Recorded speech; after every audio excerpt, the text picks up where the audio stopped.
What up, y'all? Thank you for swinging by, Remorse. How you doing today? What up, Yami?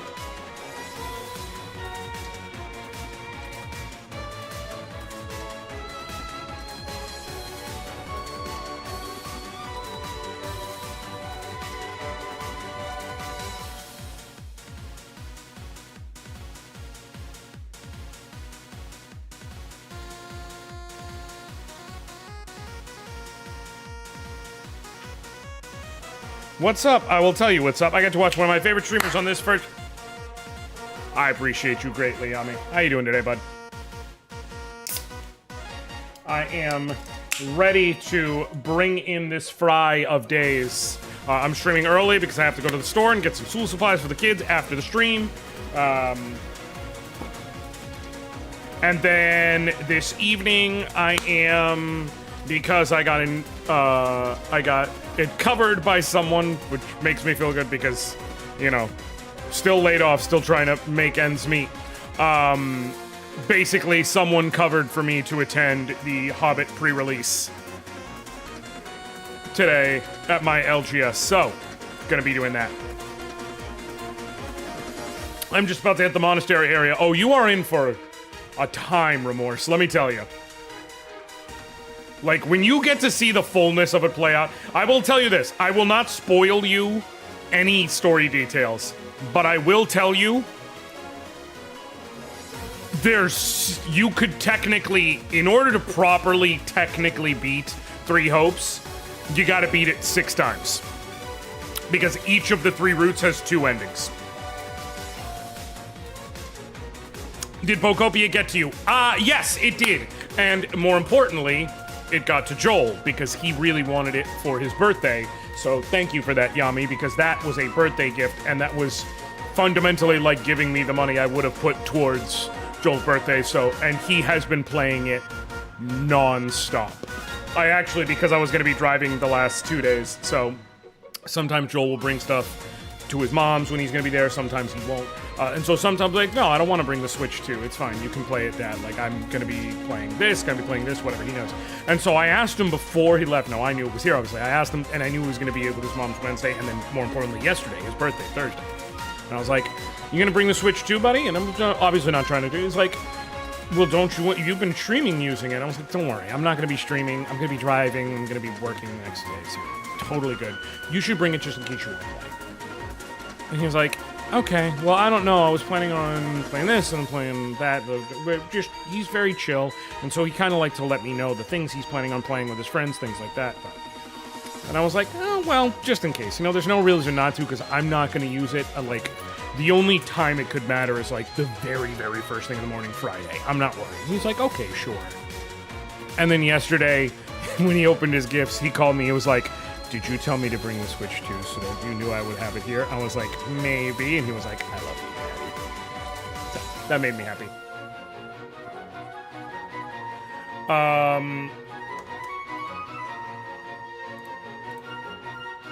So that felt nice, I will admit.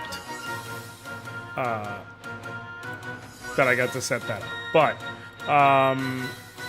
beyond that, it has been a time, let me tell you. Yesterday, I picked up, amongst the orders I picked up and delivered, there was a $50 baked potato. And no, I'm not kidding. Now, is there more to it than that? Sure. There's a local, exactly, Remorse. There's a local restaurant in the Daytona area, which I tend to drive down in the Daytona Beach area because it's so much more consistent and so on and so forth.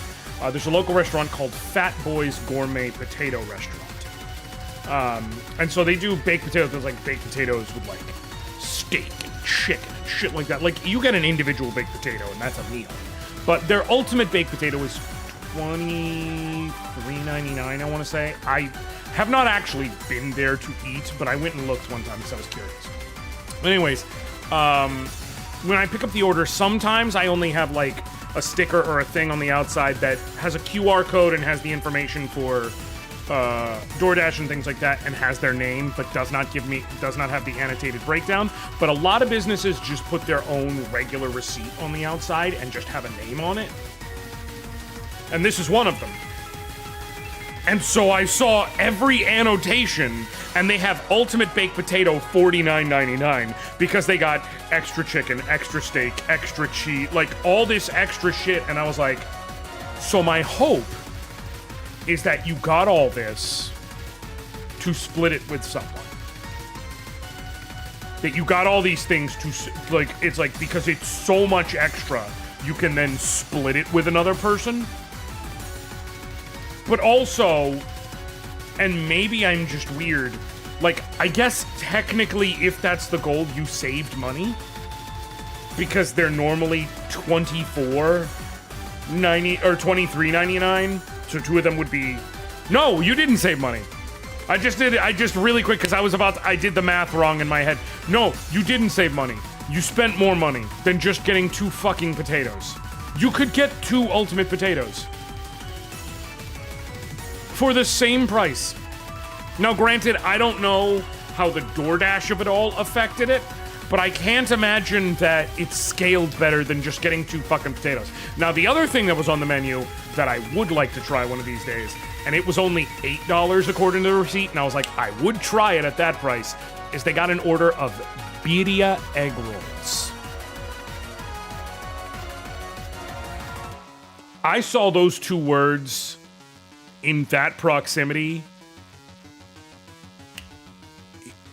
It wiggled a little. I gotta be honest. A little. Just a little. Okay? Like... that sounds fucking unimpeachable. Okay? So I probably will try that one of these days. But no, I'll be honest. So, there's certain orders where, as a DoorDasher, when I go pick them up, I immediately have the predilection of, I better see a tip on the other side of this.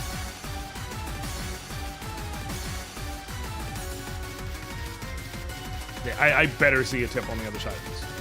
Like, if I'm going to pick up Chart House, you better be tipping the order pretty decently. And if you're wondering why I say that, it's because Chart House, it's a $60 entree kind of restaurant. It's not counting drinks, it's not counting apps, it's not counting anything else. It's the type of restaurant where it's quite literally impossible to walk in, have a proper dining experience, and walk out, essentially spending less than $100 per person. So, you better fucking tip. What up, Shan? Yeah, just kind of chatting. Remorse, I will tell you, I get that, but that being said, bows feel a little weird until you get used to them, for sure. Claude, to me, actually did end up feeling like the most natural bow user once you unlock Barbarossa, and the mounted bow feels so much better. Feels so much better. I don't know what it is, but it really, really does.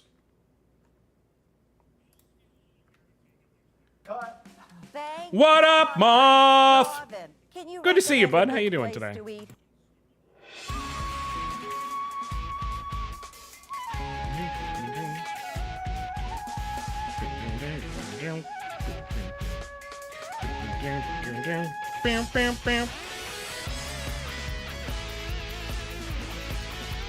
Oh, that's right. This shit releases in not even 2 months. I gotta get it. Dynasty Warriors 3 fucking remastered. Oh! Ah! I need it. I need it. I need it. Is it coming on Switch too? Hold on. Hold on. Is it coming to Switch too? I can't remember. If it is, that is 100% a Switch 2. It's coming to Switch 2. 100%. 100%. 100% that's a Switch 2 purchase. 100%. That is a perfect pick up and play for 10 minutes Switch 2 game.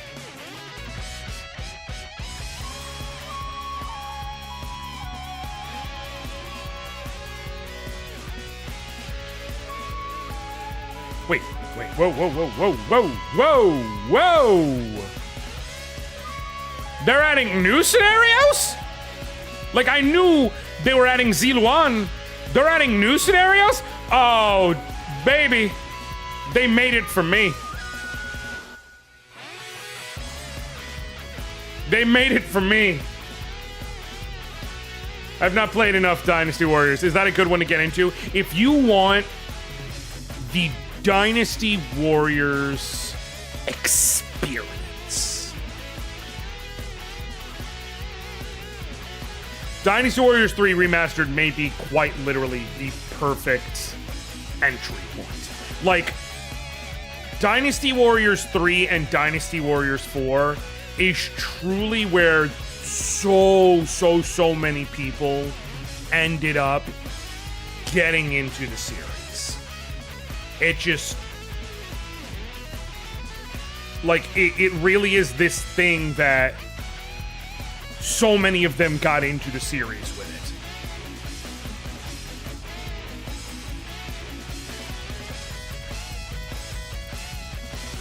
it. Okay, so it's one of those things where it's like, you know, is it a perfect game? No. In fact, I would probably argue Dynasty Warriors Origins. Yes, Dynasty Warriors 3 Complete Edition Remastered, out September 30th. Is it a perfect game? Not by any means. But Dynasty Warriors 3 is just kind of like, it really, it has the soul. Here's what I'll say. I'm going to get it. I'm going to find a way to get this game. Let me get into it and tell you whether, with the quality of life updates to play and things like that, it's worth having that be your hop-in point. Because I may still advise Origins,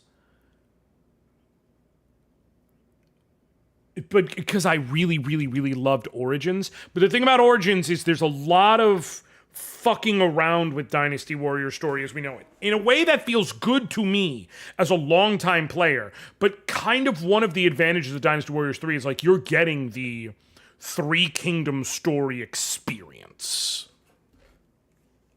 You know what I mean? Like, kind of the advantage of Dynasty Warriors, or kind of one of the strengths of Dynasty Warriors, I should say, is it is telling the story of the romance of the Three Kingdoms. What up, Kev? And what up, Tank Mage? Okay, quick reminders before we move forward. We did end up losing Franz due to me getting really bad luck, but it happens. But outside of that, we don't have any other losses. We are on Ephraim's route. I have not yet rolled to see who I get in Chapter 9 as we continue, because I want to kind of just, I'm going to wait until we start the map. I wanted to make sure no one who came in here was confused or whatever. We got to experience it together. But, so in addition to using Ephraim and then obviously Erica when she comes back, so far I have rolled in order, Ross, then Colm, then Lute, then Natasha, and then Kyle. And so we'll have the first new recruit to join for a bit. I will say, I'm not sure who I'm going to pull yet. If I get Tana, I'm just going to hand her a spear, and she's joining the fun. If I get Amelia, I am going to do what I can to force feed her kills to get her to level 10 by the end of the map. If I'm correct that this is the... Yes, this is the same... This is the same cutscene whether you're taking Erica's route or Ephraim's route. How's your day? Did you DoorDash? No, not today. It is 1:19 p.m. where I am. Here is where it deviates a bit. Okay. Please, Your Majesty, grant me the privilege of a single question. You vex us. Your Majesty, you know that I will gladly lay down my life for an honorable cause. But these orders, and all of our recent actions, they are not just. If I saw any way in which this invasion protected Grotto, I would hold my tongue. But now, Renee is left ungoverned to drown in chaos, and we gain nothing. Why do you wage this war? What is it you hope to achieve? You've sent our men to fight and die for nothing. This isn't war. It's murder. Do so. This decision is ours to make. You have no voice in these matters.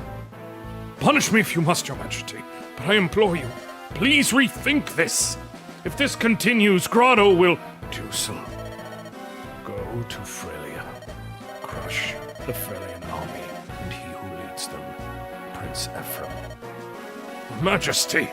Have you gone deaf?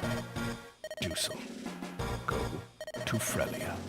Crush the Frelian army and he who leads them, Prince Ephraim. Yes, Your Majesty. Go.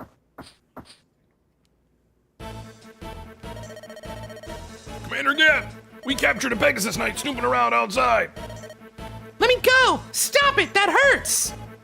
You didn't tell me she was such a treat for the eyes. This is a prize worth catching. I came for Ephraim. If you do anything to me, he will not be merciful. I like her. Throw her in a cell. I'll spend the evening giving her a thorough interrogation. You beast! That is Fort Rigwald. It has stood unconquered for generations. Its defenses are legendary. It is the jewel of Grotto's fortifications, and its walls have never been breached.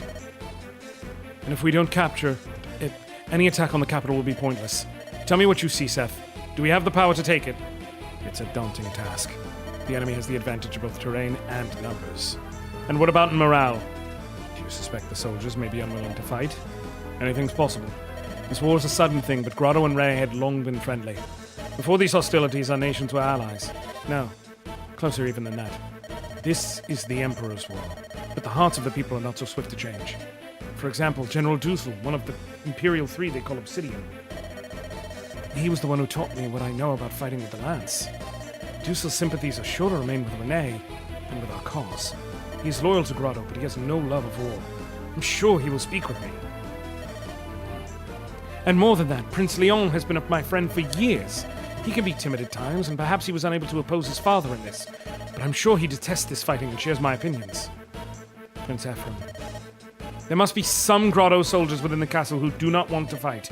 If we can rush the fort and seize the throne room, I believe they will surrender. Optimism here may be deadly. Still, it's a far better plan than challenging the main army face to face. Erica's on her way to Rouston to help end this conflict. We cannot afford to wait here for much longer. We must take this fort and then press on to the capital itself. Let's go. Okay. Just so you know, that whole, oh, there's soldiers who don't want to fight thing, that's the game's way of telling you it's Amelia. Back! We're under attack! Looks to be Frelian troops! Their commander is Prince Ephraim of Renee! Renee? This whole thing stinks. My younger sister and her husband were living in Renee. What is the Emperor thinking starting this war? I think... Hey. Ah! Gotcha, Remorse. I'll take care of it in a sec. Yeah, I heard ya.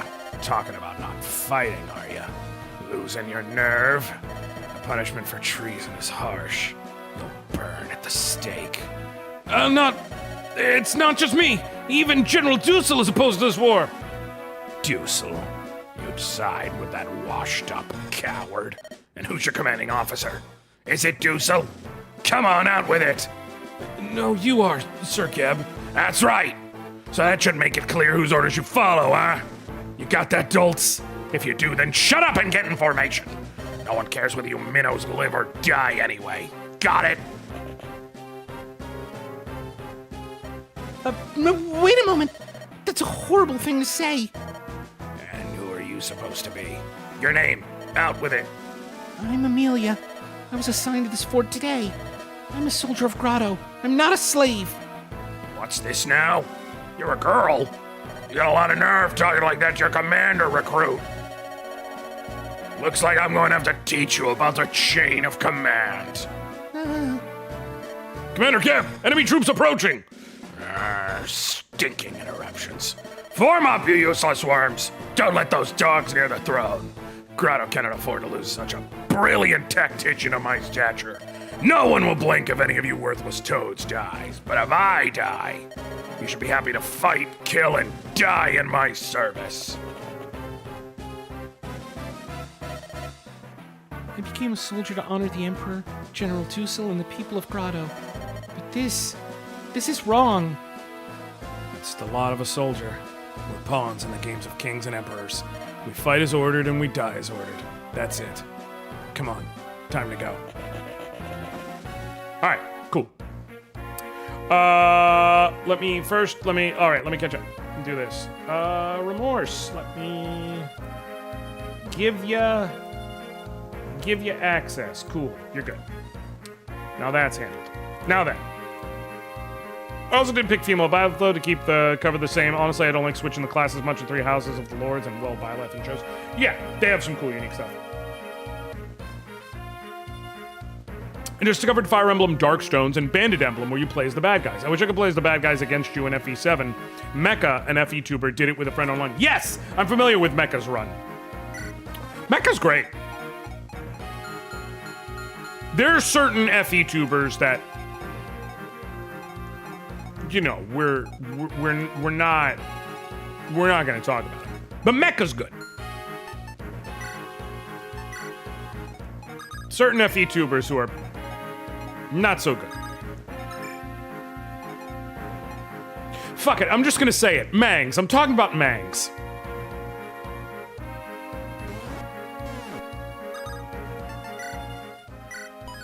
But Mecha's good. There's several really good FE-tubers. Mecha's good. I love Danny Doyle and her stuff. Big fan of Kratos VN. Oh, what a fool I've been. I came all this way to help out from and I ended up getting captured again. That General Geb had the creepiest eyes and the laugh.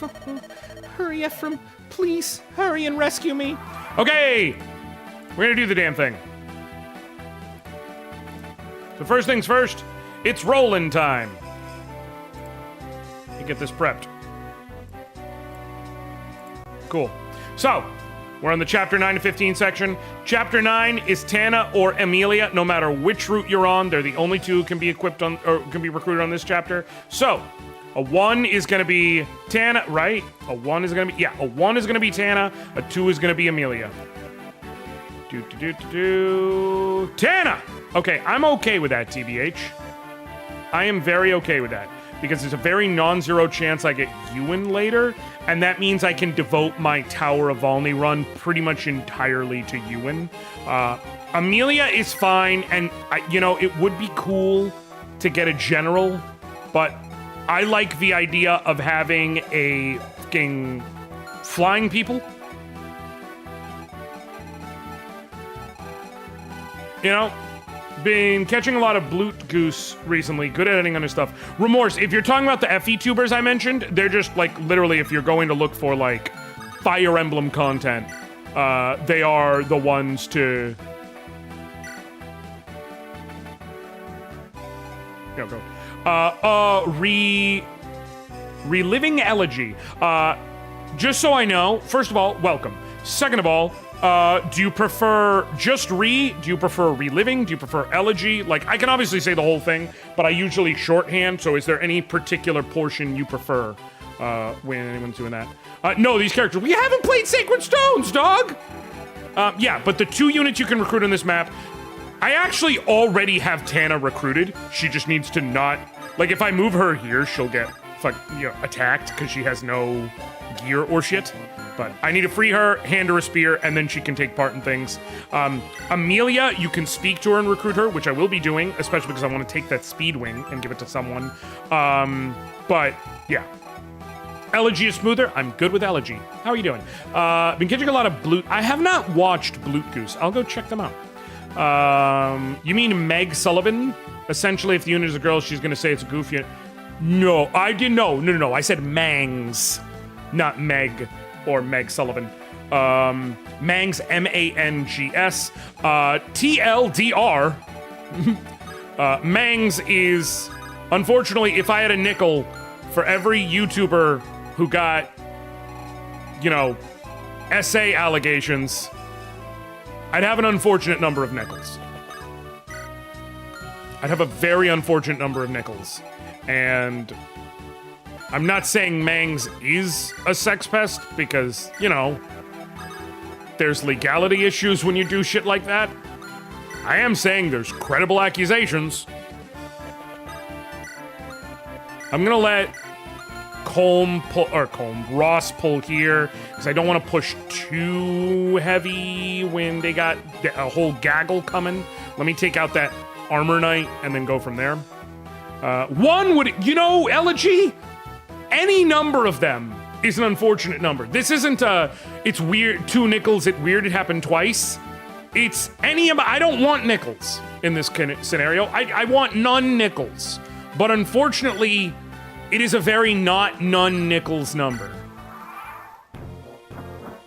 The problem with making Fire Emblem PvP is that there's nearly no incentive for either player to make forward plays. Correct, Fade Leaf. You are not wrong.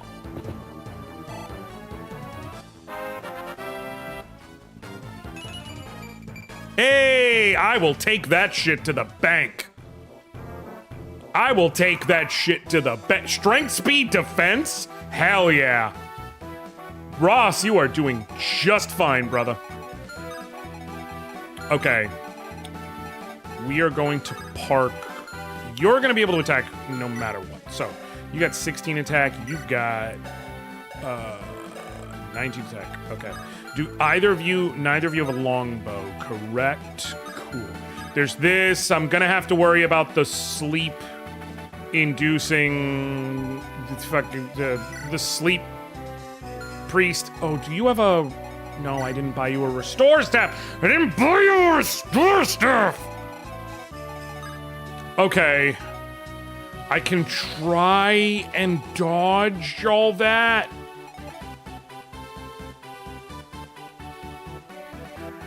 But no, I'm just gonna have to work my way through it.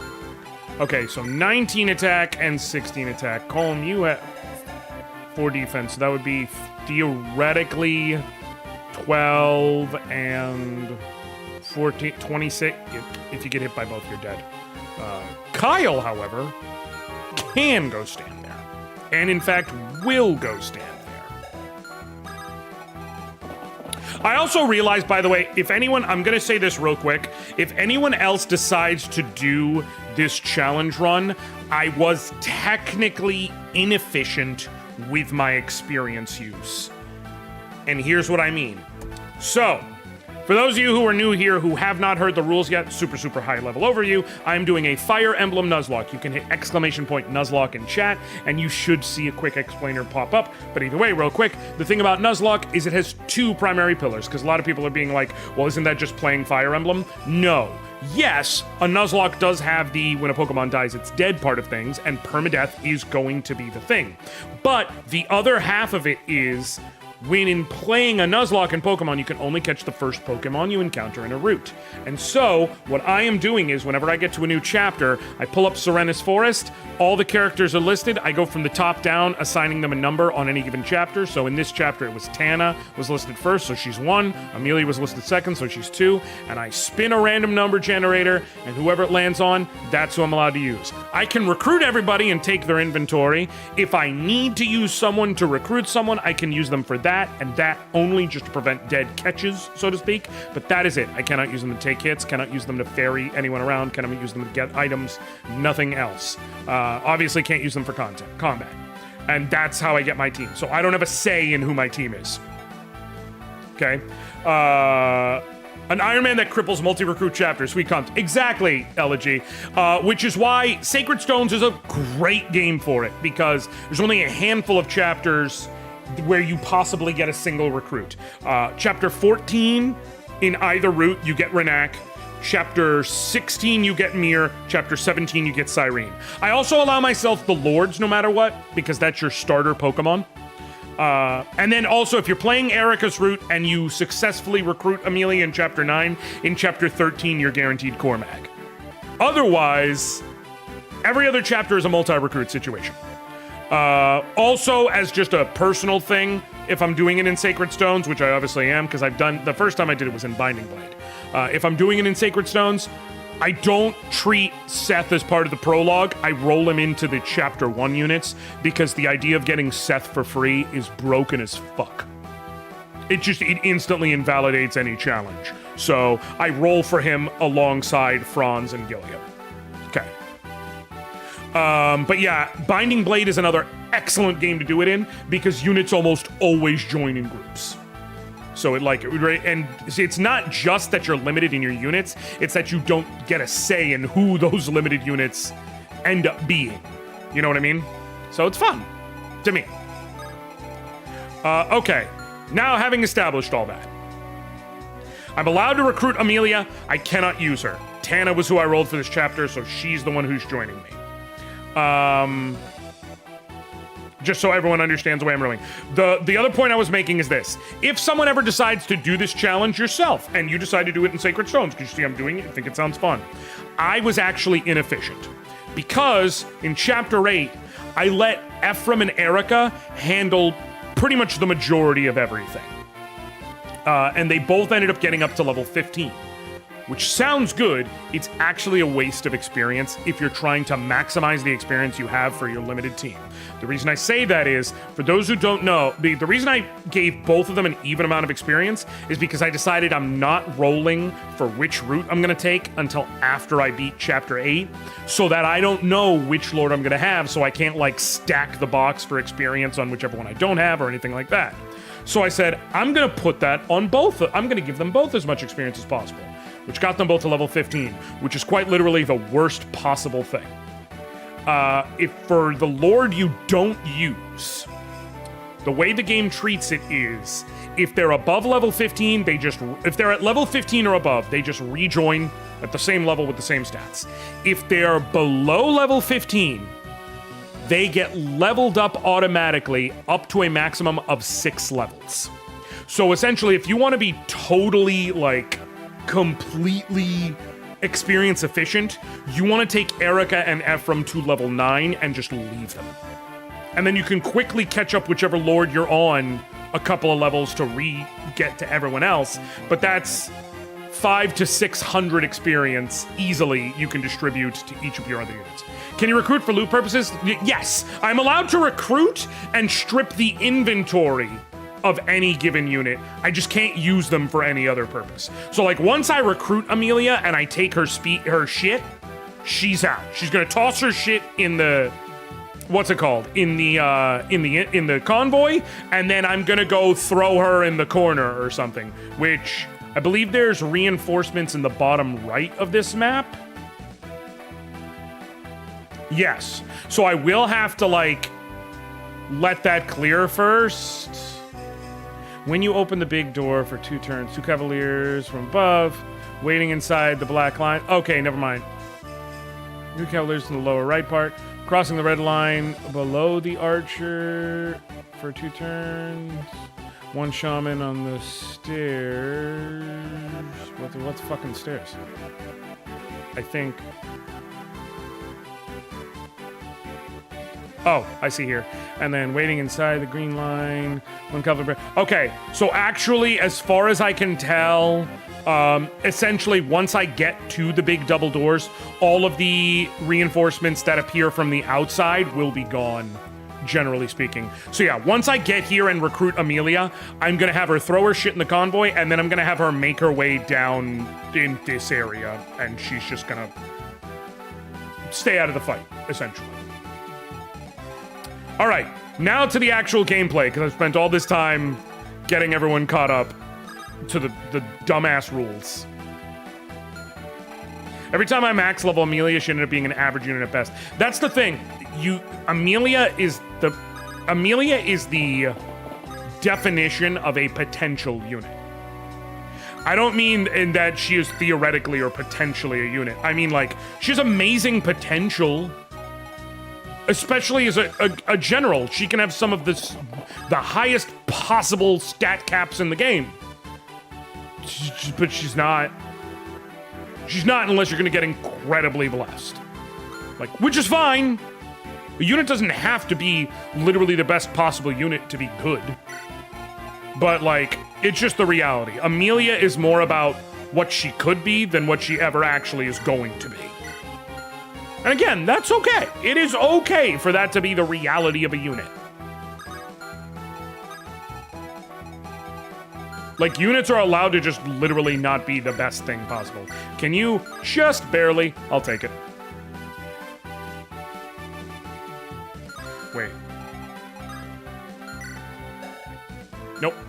Not gonna chance it.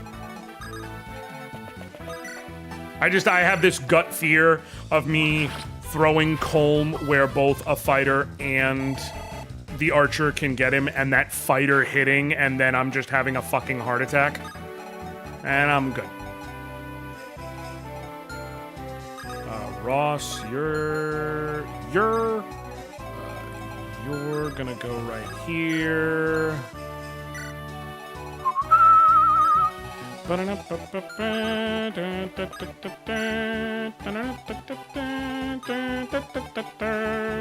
Ephraim is not gonna do, because of the fact that I was wrong in how I handled experience, Ephraim is not going to do much on this map, to be clear. He is going to just fucking roll around and do his thing, but, I mean, he's 3 levels higher than everyone else. And he doesn't promote until chapter 16?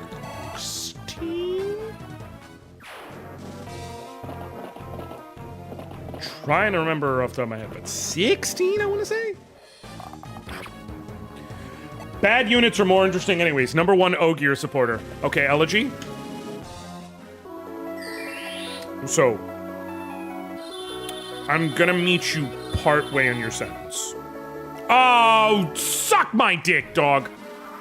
I'm gonna meet you partway on my sentence. Love bad units. I can't do Ogier. And it's not because Ogier's bad, it's just because Ogier is not my go-to bad unit from Binding Blade. That would absolutely be, I'm gonna be honest, it's Barth. I fucking love Barth, man. I fucking love Barth. He is the dumbest. Fuck you mean you have... Fuck you mean you have those stats and those growths, man. Fuck you mean you have a 2% res growth. Just please. That feels like a gag. It is not, however, a gag, is the thing.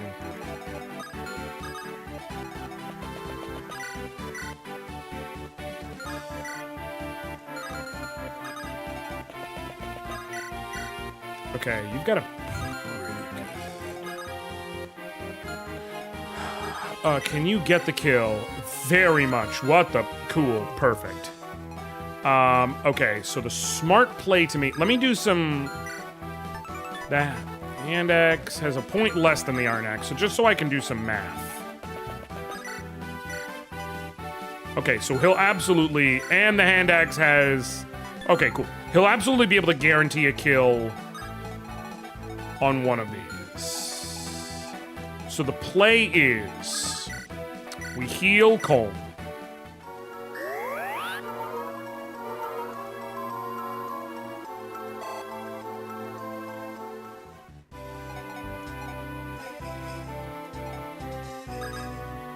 Loot kills the soldier, Colm kills this soldier, and then Ross kills the cavalier. And that just leaves the one cavalier. And then I still have 1, 2, 3, 4.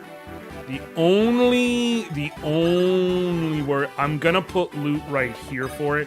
So if I put her here, technically, like, the one worry I have, which I'm gonna do, the one way this goes wrong, and I have the eventuality planned. Loot's gonna go here, Ross is gonna go here, get the kill, Colm's gonna go here.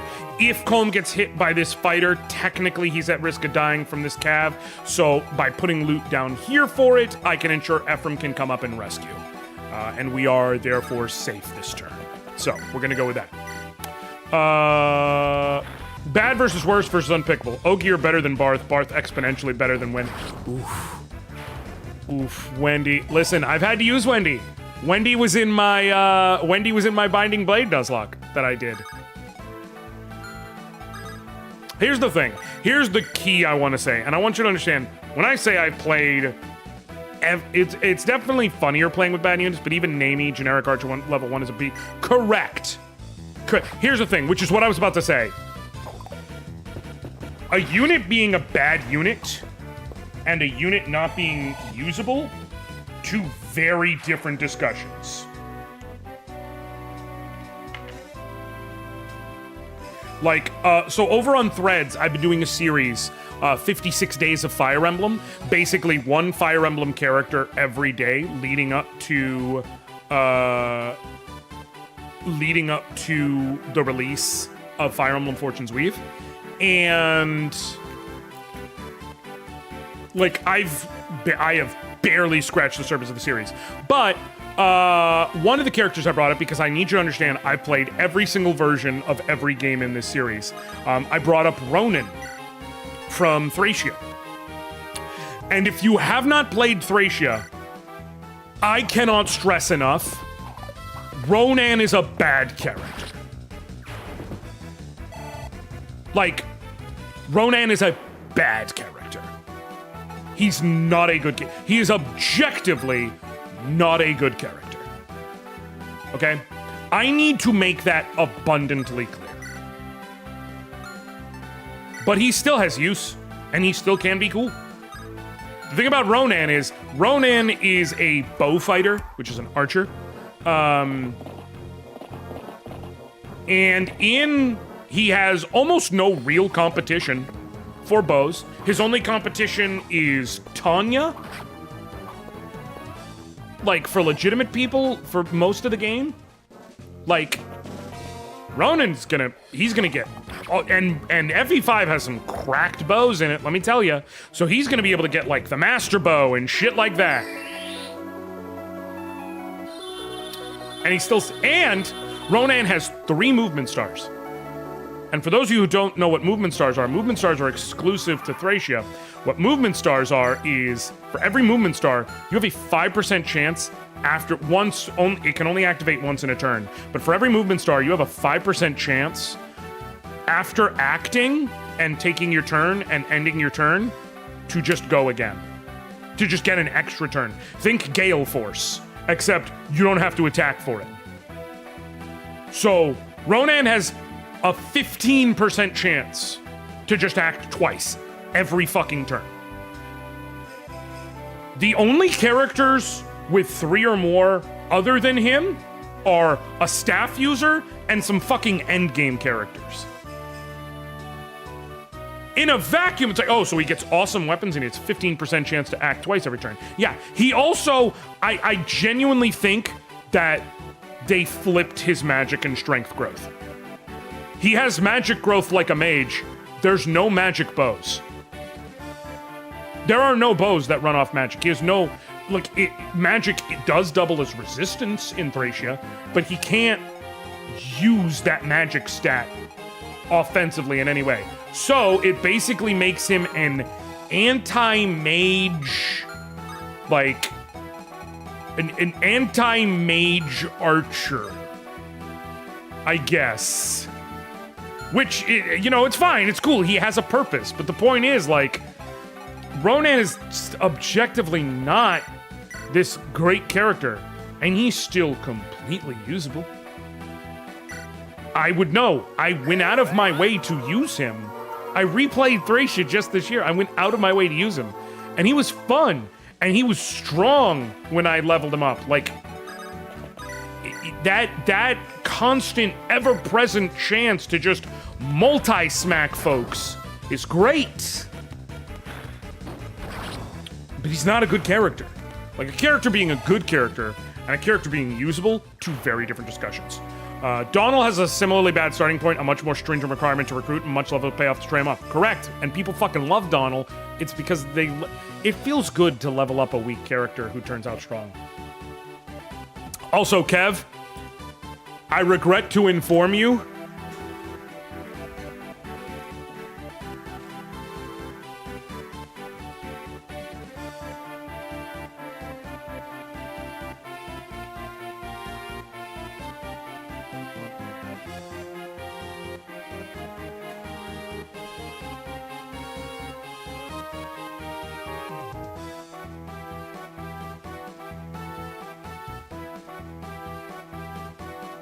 where is it? Hold on.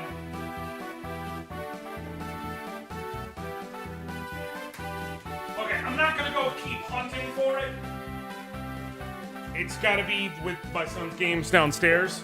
But I regret to inform you, you're barking up the wrong tree. I also do have 3 hopes, which Remorse is actively talking about how they're playing it right now. Fire Emblem Warriors 3 Hopes. I love both Fire Emblem Warriors and Fire Emblem Warriors 3 Hopes because I am a massive, ridiculous massive Dynasty Warriors fan and Warriors game fan in general. Like, I love Warriors games so very, very much. I have since I was a young boy. I love Romance of the Three Kingdoms. I love Romance of the Three Kingdoms so much, I've literally went and read the book.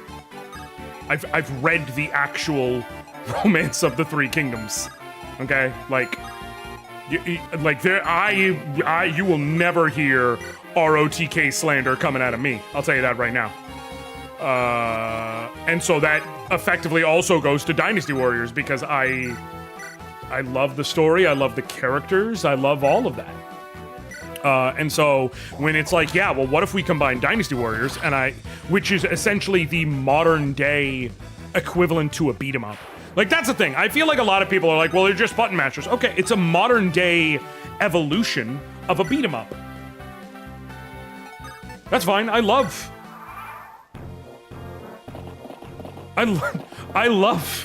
beat 'em ups, okay? But all that being said,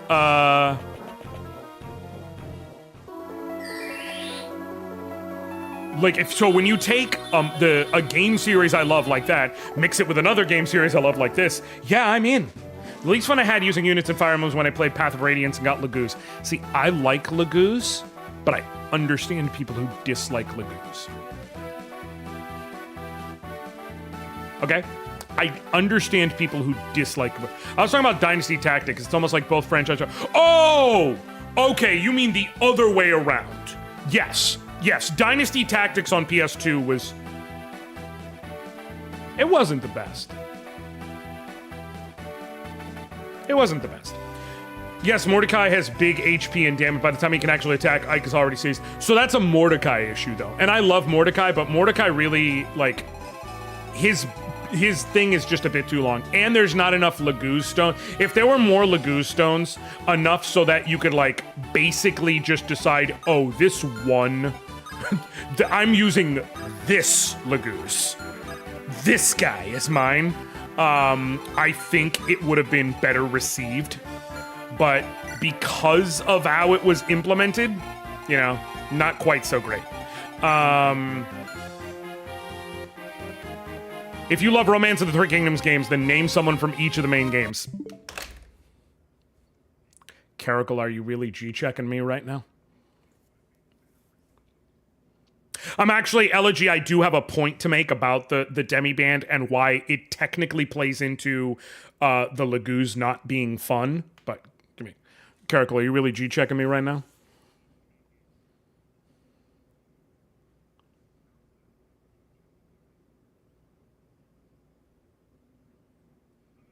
What name would you like me to use, Caracal? Would you like me to use my favored kingdom, which is I have always particularly loved and enjoyed the officers of Wu?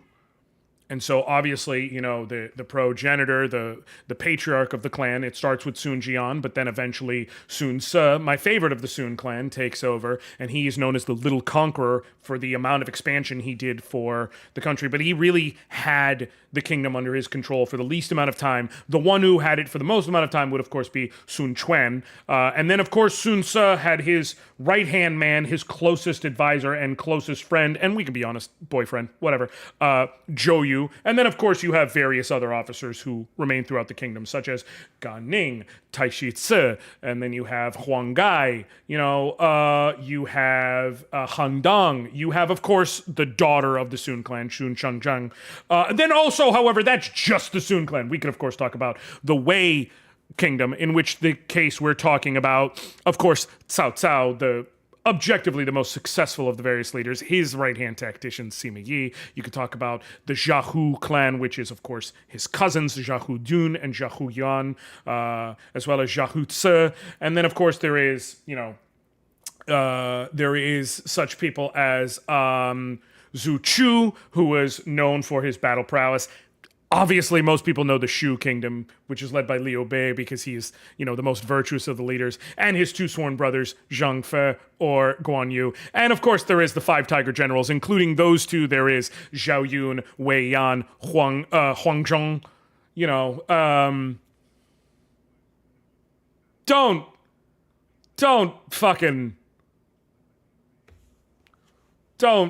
Don't hit me like that. Remorse Betrayal. Is Suikoden good?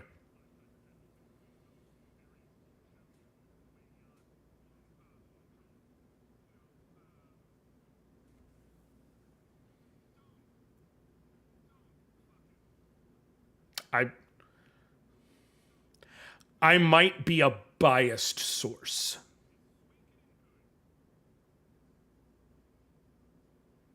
Okay, I might be a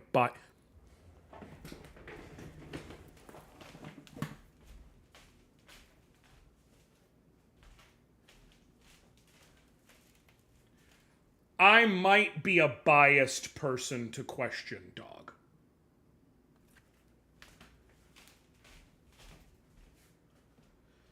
I love Fire Emblem. Everybody knows I love Fire Emblem. Fire Emblem is, as a series, a hyperfixation of mine. Suikoden 2 is quite literally and without exaggeration my favorite game of all time. It is my single most comfort game. So, I'm kind of biased. I love Suikoden. Yeah. I obviously knew that Romance of Three Kingdoms, the same game Koei's been making since literally 80s, has the same character. I know, Caracal. It's just the fact that I understand you were saying it the same way as like, oh, you like rappers? Name 5 rappers, or whatever it may be. Oh, you like Naruto? Name 5 ninjas. I get it. I was just, playing with the bit. Don't worry, we're good. By the way, the chat for Twitch is lagged severely, I think. That's weird. I'm not sure why. Laguz only got fixed in Awakening, where they just killed the entire shift mechanic, and it'll actually allow them to attack and return like a normal unit. Sophia's Trash is the worst unit in Fire Emblem, but at least she has 100% uptime with her Dark Tomes. So here's the thing. Laguz also did work in Radiant Dawn, I would argue, and that's because of the fact that certain Laguz are just literally so good that, like, statistically, because the boost is so high, that, like, you can just ignore the fact that they can only do so much. Notably, Mordecai, who at base level, without a single point of experience, is so defensively strong, he gets, like, 7 hit KO'd by some endgame enemies. He's just fucking ridiculous. Isn't that... I only know about Romance of the Three Kingdoms through the anime Ikitosen for reasons. Isn't that the anime where it's Romance of the Three Kingdoms, but they're in high school, and they're also girls, for some reason? Isn't that anime? Is that the anime, Caracal? By moving him there, I fucked it up. I needed to leave him here, and then... Well, no, he needs to go there. Ugh. I'm gonna have to use a vulnerary. I mean, I don't have to, but I have to. Let me see here. That dude is for... What are you wielding? Iron sword? Yeah. Oh, yeah. Yeah, I gotta be smart. Okay, you're out of sleep shots, so we're fine. And while this dude has a sleep tome, it's not gonna be a threat until we're much closer. So you're gonna come here and... Vulnerate. I guess it's not lagged that much if you read it that fast. It's just taking forever to show up on the screen. That part of it, sometimes my on-screen chat will just be delayed. It was just taking me a bit to respond to some of it because it was a bunch, but sometimes my on-screen chat is just delayed is all. Okay, I'm gonna put you there because you can't attack. Put you over here, and Ephraim, you join, and Kyle, you just keep taking your nap, bud. A little too tight. So here's the thing about Laguz, and I enjoy using Laguz because I like the strategic challenge of them. But I admit they are far away inferior and efficient, and like Mordecai is really only good as a character because he is so bulky that even without transforming, he can take hits efficiently, and because he has good movement and smite. Like, so he's gonna objectively be like a B tier or something like that because of support shit. Man, Ross, you are...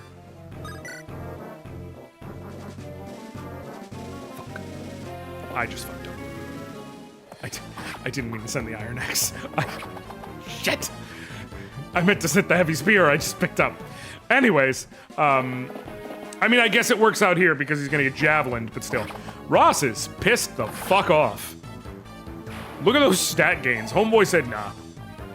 No, we ain't missing this run. We ain't getting that bad luck again, boys. Shit. Okay, can you kill Cole? You can, but the way I can most safely do it is if I just park you there, let the shaman attack, and then next turn you follow up with the kill shot. Well, I mean, it doesn't matter. You can't die. It's just one shaman, too, so it honestly is probably worth just attacking, because it's 11. You don't have anything else, right? Just the flux? Cool. Yeah, he can't die, because there's no visible crit chance. Yeah, let's fuck it. I'm not going to be too over thing about it. Fem's Paint made the case that the worst of the Lagoos is Nasela. Correct. That's not even a hot take, in my opinion. That's like a really lukewarm take. The worst of the Lagoos is Nasela for multiple reasons, but ultimately it basically boils down the... Damn! Okay, I will take... Dog, I will take these fucking dope-ass levels, let me tell you. The worst of the Lagoos is Nasela because of opportunity cost. Because in order to pick him, like, in addition to the fact that you literally only get him for half a chapter, he's not good in the half a chapter he comes in. Like, he's good, but he's not amazing. And you have to give up Tibarn or Gifka in order to go with him, both of whom are objectively better and flatly better. Like, it's not even debatable. There's no argument where it's like, well, Nasela does it. No, he's just worse. He's literally just worse. Honestly, to have a unit worse than Nasela, it would have to be one that is an active liability. Correct. But no, he is a liability. He's a liability because you don't get... Tibarn is my favorite, but even if you pick Gifka, Nasela is actively worse. He's just flatly fucking worse. Okay.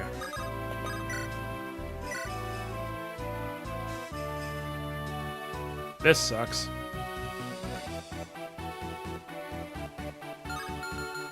You know what? I'm just gonna fire them. Wait, what's up? Remorse, we're talking about the end game of Path of Radiance. In the very final chapter of Path of Radiance, in the very final chapter of Path of Radiance, you get to pick one of the 3 Lagoos Royals, as they're known, to join you in the final battle. They join about halfway through that final chapter to face the final boss. And the thing about Path of Radiance is the final boss has an innate ability that means exactly 3 characters can deal any damage to him. Your main...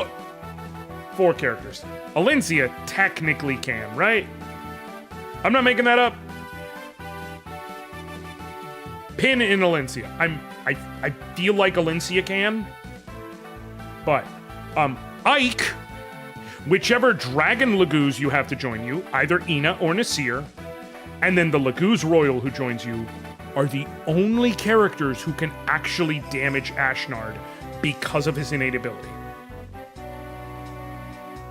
Cool. So you're essentially picking a Lagoos Royal to help you with that fight. Nasela is objectively the worst of the 3. It's not even, again, it is not debatable, it's not up for discussion. It is just, he is literally worse than the others. By picking him, you are actively making shit harder. As explained, he hits for 4 damage twice. Ashnard heals 8 HP a turn.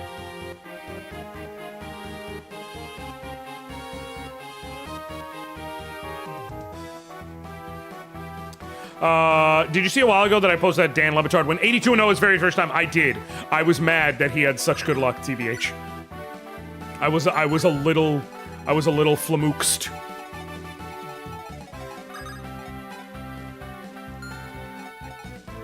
You know what I'm gonna do? There is a play here. Okay. I move you here. I heal. I move you here. No, never mind. I move you here. I heal. Also, more, did I mention I'm a sicko for defensive football, so I'm excited for possible Aaron Donald return? Okay, I don't want to rain on your parade. I love the theoretical idea of an Aaron Donald return for the fun it could be. I don't think Aaron Donald could possibly have the same impact a couple of years removed from the last time he played football. He's obviously still in great shape, but it's just every football player basically ever has made it clear that there's a difference between being in shape and being in football shape. And Aaron Donald may be in shape, but he definitionally cannot have been in football shape. He hasn't been playing football. Can he still be good? Sure. I'm just saying I don't see him being number 99 in your program, number 1 in your heart, Aaron Donald. Base Amelia can get one-shotted by the Demon King. She can obstruct for one turn, so as bad as that would be, it's still a net positive. Correct. My thing about Nasala is the reason why I say he is actively an he is an active detriment, is because in order to pick him, you have to therefore give up on picking either Gifka or Taban. You are actively making your team worse, definitionally. Like, it's not... You know what I'm saying? I get what you're saying. To be clear, Fade, I'm not, like, shooting you down or anything, but that's why I was saying he's actively worse. Just so you understand, like, the reasoning behind what I'm saying. Like, he's actively worse because quite literally, it's like, oh, you could have a character who helps you. You are instead literally choosing not to have a character that can help you. You are actively choosing to have a character who makes your life worse and harder. Son of a bitch. I should have used the steel sword. I should have used the steel sword. Does he have an... Wait, how did he... Oh, wait, was it the physics staff? No! How the fuck did he heal? Did another... Wait, is that another... That's another shaman. That's what that is. That's what happened. Is there's another shaman. A second shaman has hit the tower.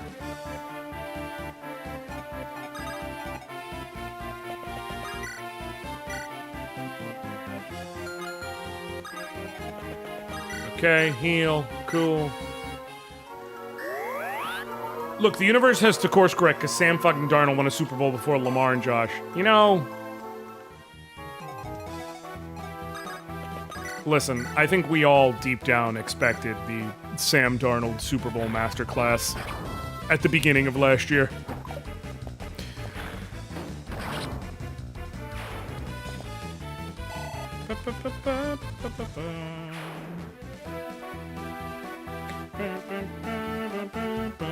I love this song also, just apropos of nothing.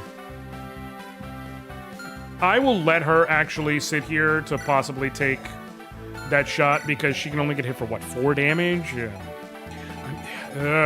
You know... No, I'll rescue her. Wait, there's no one else coming, right? Cool, so I can do a rescue chain drop.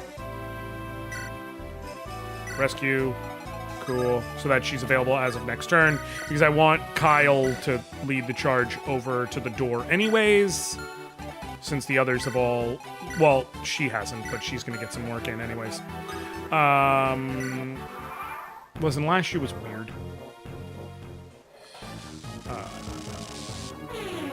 But yeah, so the thing about Lagoose, because I mentioned earlier, I was going to say, the thing where Demiband, I believe, is actually a fair way of pointing out how Lagoos don't feel like, whether or not they're good or great or whatever, Lagoos feel bad to use. The Demiband is a perfect example. Because the thing about the Demiband is, the thing about Lagoos is the idea is when they are untransformed, they're useless except for key things. Again, Mordecai is super, super tanky, so he can take hits regardless, and he has smite and high movement, and he has a big build, so he can rescue people and shove them out. Like, there are things that they can be doing for support, but they can't get into combat. But then they transform, get huge stat boosts, and go to town. The thing about the Demiband is it allows you to skip that whole thing and always be transformed at the cost of not getting all the stat boosts. Now, that's a very easy choice to make. Okay? That's a very, it is not a difficult choice at all if you're trying to play anything in the hemisphere of efficiently. Okay? It's not even, it is a ridiculously easy choice. But the problem is it doesn't feel good. It doesn't feel good when you have a character who their whole thing is getting these big giant stat boosts in order to fight, but you can only use them in small amounts. And in order to use them consistently, you have to give up some of those stat boosts. Even though they can still be good enough mechanically, it will feel shitty. It may be good, but it will feel shitty. And so that's the thing with Lagoos, is even when you can be like, oh, I can make them objectively good, like, it feels shitty. That's the problem with Lagoos, is that, like, even if you can make them good, like, Mordecai can be useful for support shit and all of that, all the way up until you get the Demiband, and then if you really like him, you can give him the Demiband. It doesn't feel good. So even if you're like, okay, but mechanically he is objectively good, sure, but it feels like shit to use him. That's the problem. That is ultimately the problem with not just Lagoos, but with units along the lines of Lagoos, no matter what. Like, they can't really be made to feel good if that's the trade-off. They can be made good, but they can't be really made to feel good. Base and growths matter little if no enemy can ever retaliate against. I'd suggest the strongest late/endgame units in Fire Emblem could be Beck and Jake from Shadow Dragon. Oh, the ballisticians / artillerists. I forget the. Whoa. Give me a sec, folks.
My son is going to the park. He's riding his bike to get there, and so I heard the garage opening. But I heard like a big loud bang, and I was like, "What the fuck was that?"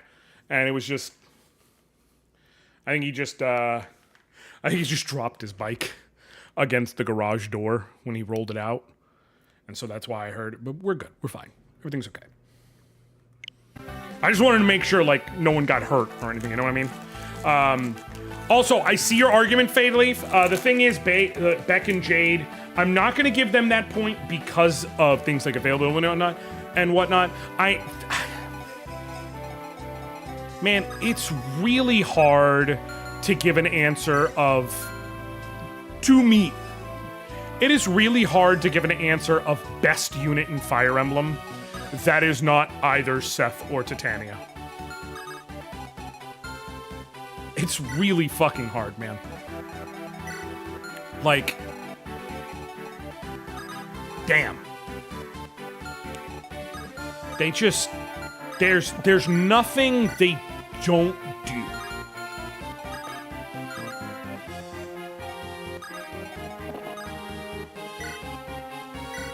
I've seen arguments for both, like, Seth is just strong through the whole game, is always good.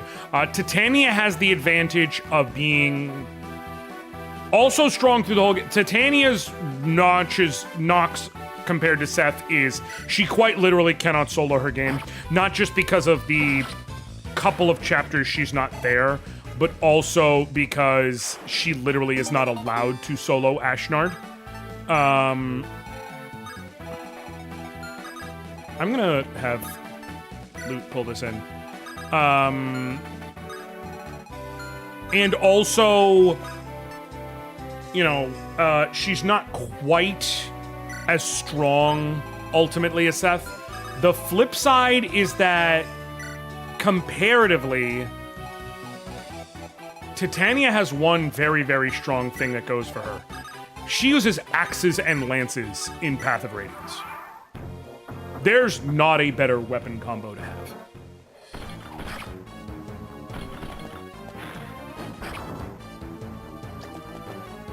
Like,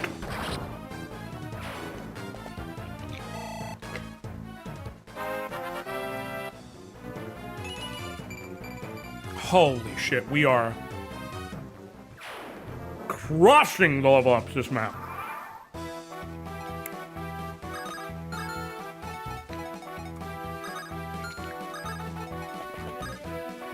Hit the door. Can you reach to heal? You can. Cool. The problem is these guys. Also, what's the arcade machine? That is the arcade one-up Marvel vs. Capcom machine. So it's got X-Men versus Street Fighter, Marvel Superheroes versus Street Fighter, Marvel vs. Capcom, and then also has Marvel Superheroes War of the Gems.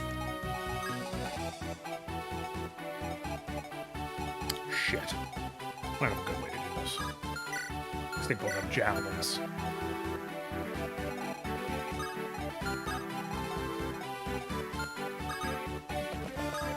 Honestly, I think I'm going to... What am I looking at? Yeah, I think what I'm going to do is put you right there. Pull you right here. You right here. And then you heal.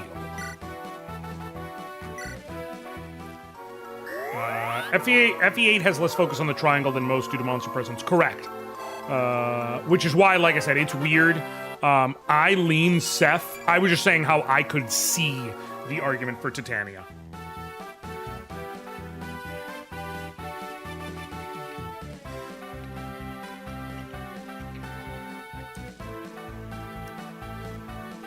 It's a rare example of a unit trivializing the late/end game, where Seth is just strong in the late game rather than broken. Fair. FB6 is kind of an example, but that's just the last two chapters being comically easy. Correct. FB6 chapter 24 is just a straight path of fighting one range locked enemies that are easily to kill. Yes. Yeah, it is more cool in theory than it is cool in practice. Oh no. Oh no. Oh! Oh, Comb! You beast! I forgot to factor in what if that happened.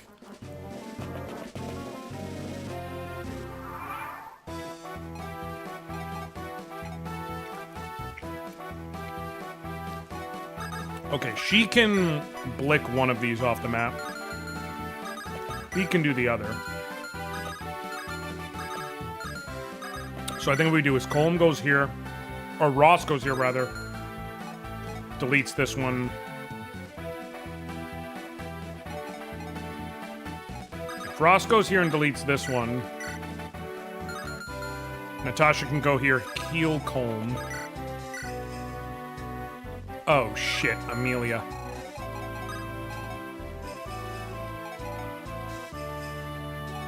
Shit.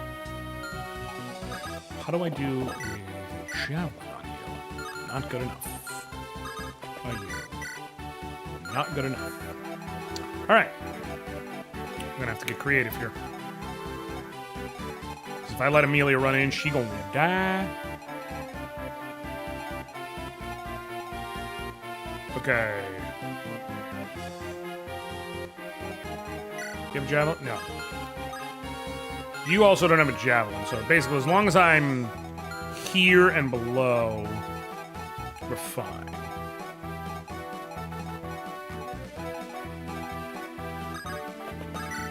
You're gonna be fine dealing with them. So, okay. Plan is actually kind of still similar, just with a slight tweak.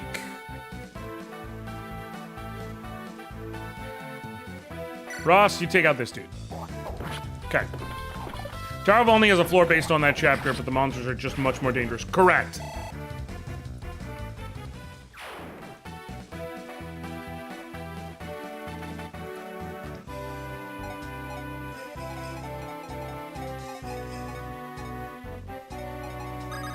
I think I never finished the Tower of Only. First map is enough for grinding. Fair.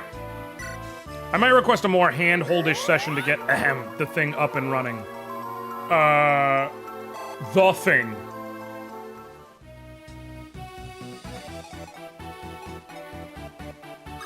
Don't you worry, Shane. I've got you and the thing. Okay, with that 13 attack, you would kill her. Yep, cool. That's what I need to say. I can't even have him there.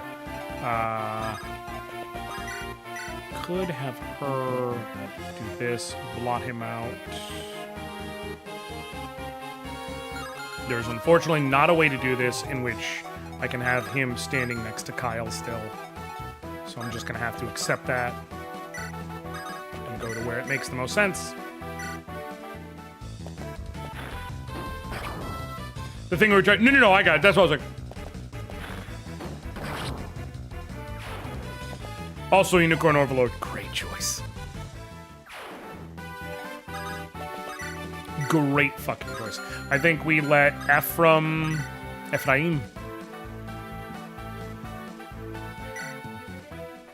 go ahead and...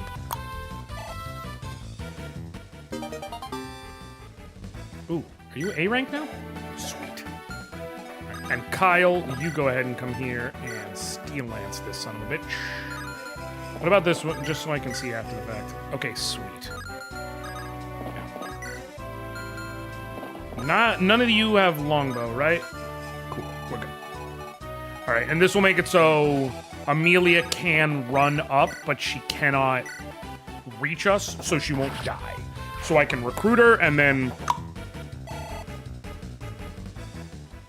All right, also, just to check, neither of you have... You have a javelin, you do not. So... All right, I will... The only worry is if he runs over here, then basically Tana can't... She will have nowhere she can run to safety. I will have to blitz forward if I want to still be able to use her. Let me hope that that doesn't happen. Also, by the day, Nintendo Online add-on pack looks tempting. For me, it works out because I use the family plan, because my kid also has it. And so the cost makes sense split up. If I read correctly, someone just made an FFT game. Yes, Final Fantasy VI Tactics. It's Final Fantasy. It's Final Fantasy Tactics, rather. But you're playing through various scenarios that were in FF6. And you're playing with the FF6 crew. Okay, sweet. This is actually perfect. because they're coming down here. You're not going to be able... Oh, that's all I needed. That's all I needed. Sweet.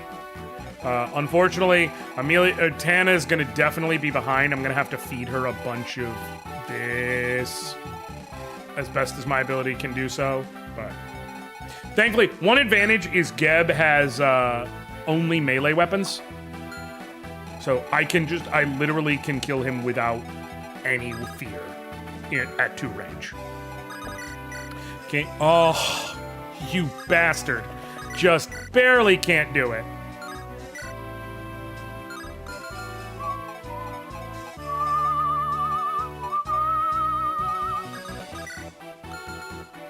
You're at 13, you're at 13, you're at 13,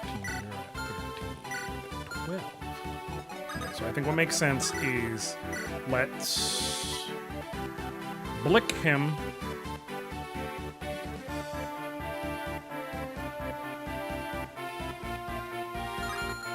You only have the heal staff, right? Yeah. Let's blick him.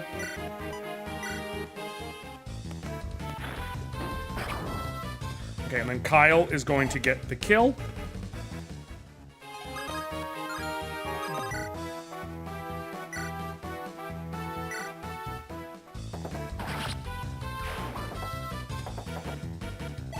Sweet. And then go ahead and talk to her. You're a Grotto soldier? But you're just a child. I'm not a child. I'm a soldier of Grotto, and I will defeat every soldier of Fraley I meet. Is that so? Guess I'm ready then. Is that the stance you're going to use? You'll drop your lance that way. I'm Prince Ephraim of Renee. Why don't you surrender and come with me? What are you going to do to me? Calm down. As long as you don't try to stab me, I won't do anything to harm you. You lie! You're a liar! Everyone knows about Prince Ephraim of Renee. He's a beast who attacks any woman he sees. All right, this has gone far enough. I'm not going to hurt you. If you're scared, throw down your weapon and run away. But if you're willing to listen, I'd like to ask for your help. You must realize this whole war is madness, right? Something is wrong in Grotto. I'm... Part of the team now. Sweet. Okay. I think what makes sense is if Ross goes here. And I have him hand act. How much health do you have? 24? Okay, sweet. This actually worked just fine. He's gonna hand axe down that dude.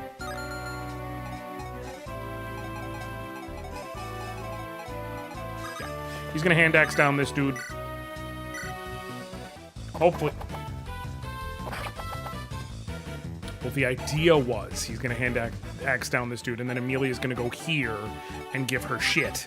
But that's not happening. So now Amelia's gonna go here and wait, and next turn she can maybe give her shit. Okay.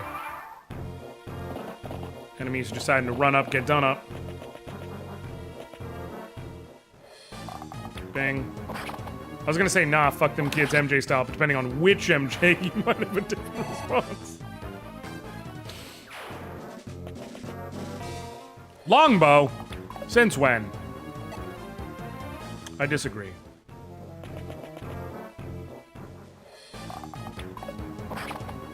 Remorse, the joke there was Michael Jackson.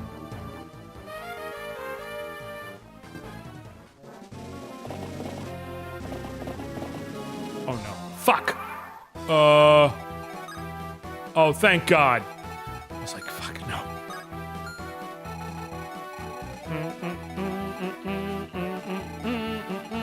Okay, cool. So...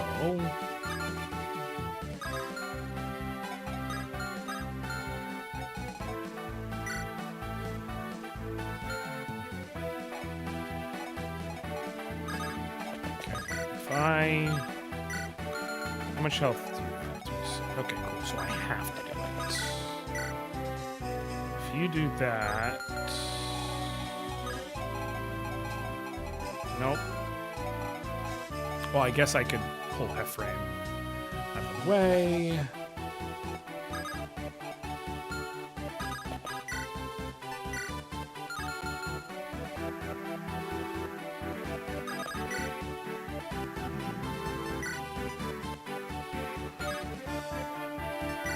Hatchet for the high accuracy. Take this two down.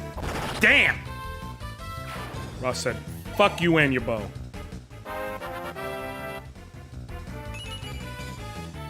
I'm good with skill.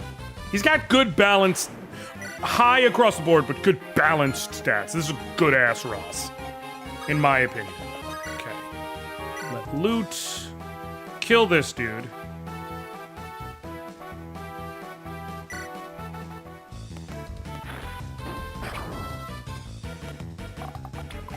Sweet. Dodge is key. Because now I have to do some math on her defenses.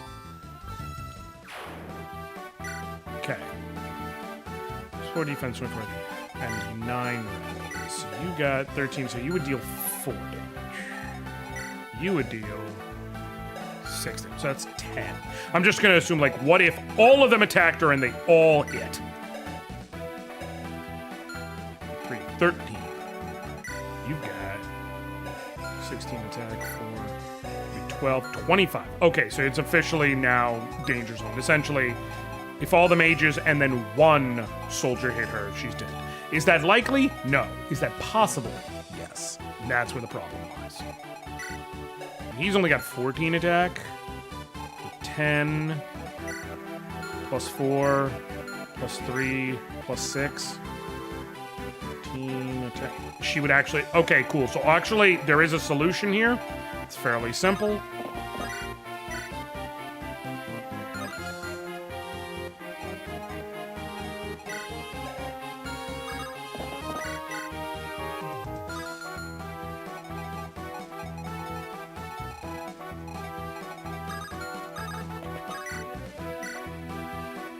Iron sword. Sweet.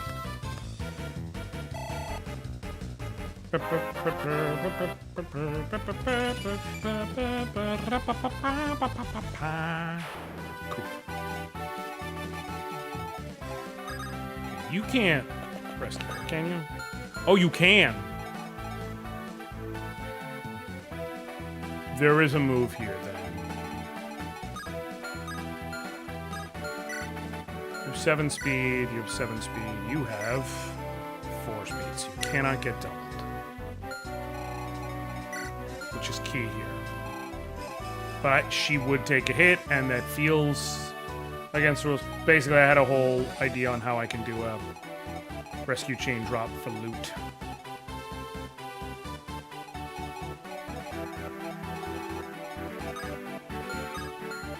But I think I'm overthinking things.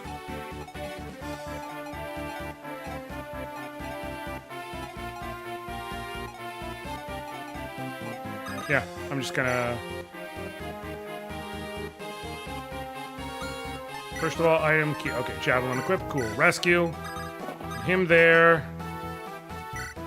Also holding a javelin. Her there. Take and drop. And then Amelia, you stay exactly where you are. You'll deposit your shit later.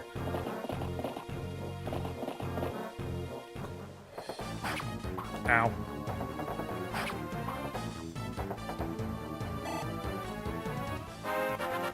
Good level, good level, good level, good level. Eh.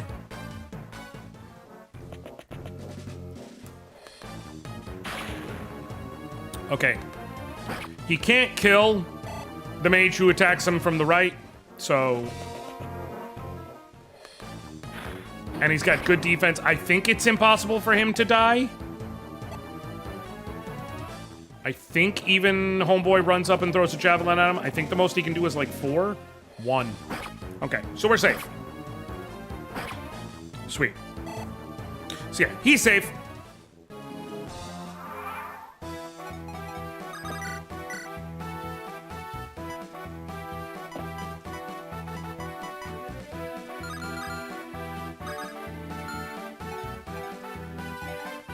I need to heal him, obviously.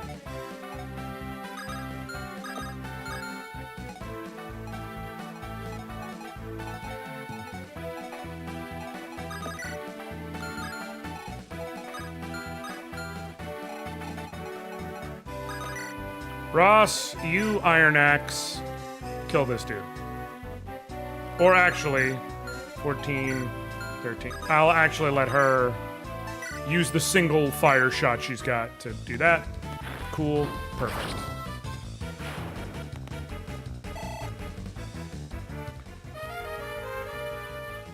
Okay. Does she have a men's? She does. Cool. I thought so. I just wanted to make sure. Okay. You out of there, but still in the necessary range to be able to do good shit. Mend. Heal him.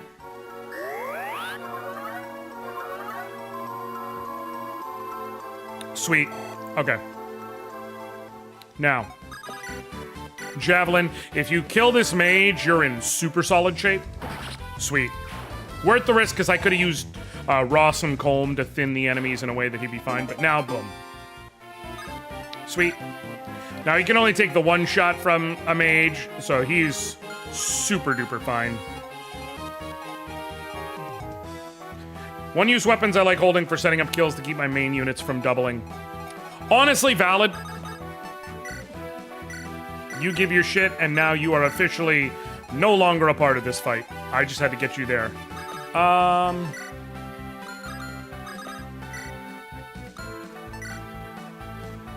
Keep holding the Iron Axe. Colm, you're staying out of it for now.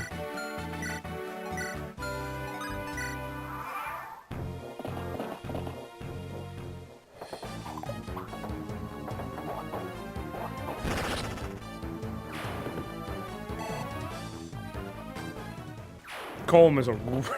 Colm ain't fucking around. I'll tell you that. I mean, Colm. I keep saying Colm instead of Ross, but Ross ain't fucking around. I'll tell you what. Now, there is a world where Homeboy with the Javelin decides he's going to attack Natasha, which would be annoying as hell, but ultimately not a big deal. So, let's see. Again, annoying as hell, ultimately not a big deal. He can't double her and he can't kill her. It's just like, fuck you, bro. Okay. She's staying down here. Okay. Gotta kill these dudes. Okay, you're 13, you're 14, you're 13, you're 14.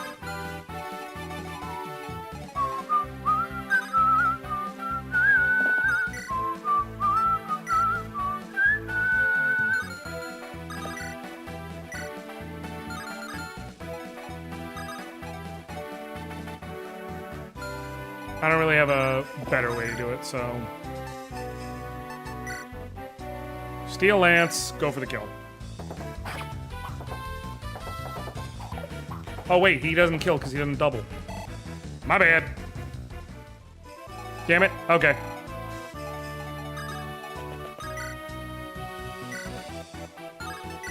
Can you kill? Not reliably.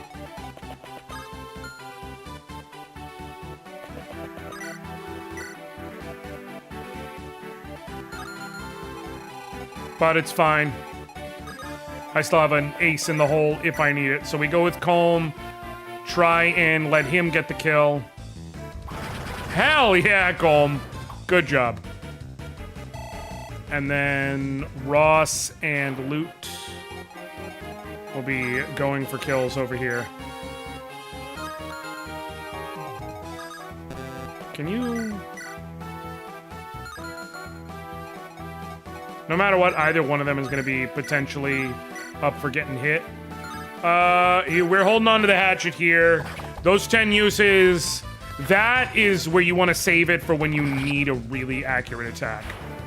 It's less of the, oh, I'm holding on to the rapier or the Regenleif too much or something like that.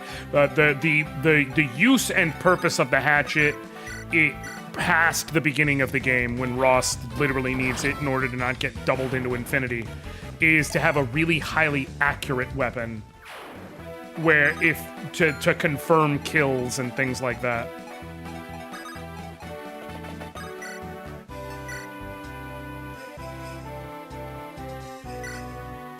Cool.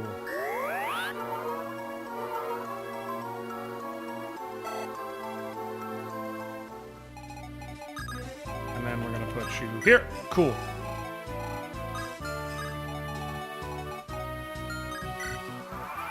I wonder if it's gonna be hold on, let me see something. Is it gonna be possible to sneak by this dude? Comb. 1, 2, 3, 4, 5, 6. Actually, yes. With the right setup, it is in fact going to be possible to pull...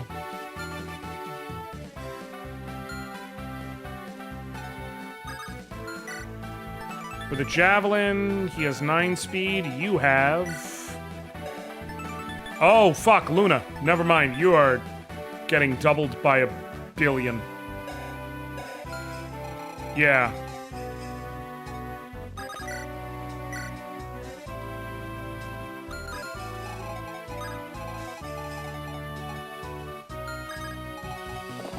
Okay.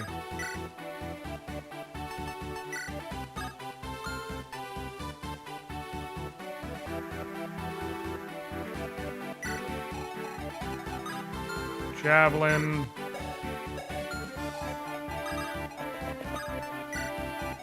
Move you close so we get the support bonus. Move you close. Heal.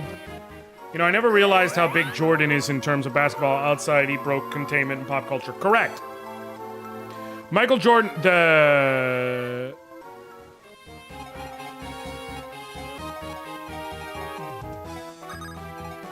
Michael Jordan is the reason for the global popularity of basketball today as we know it.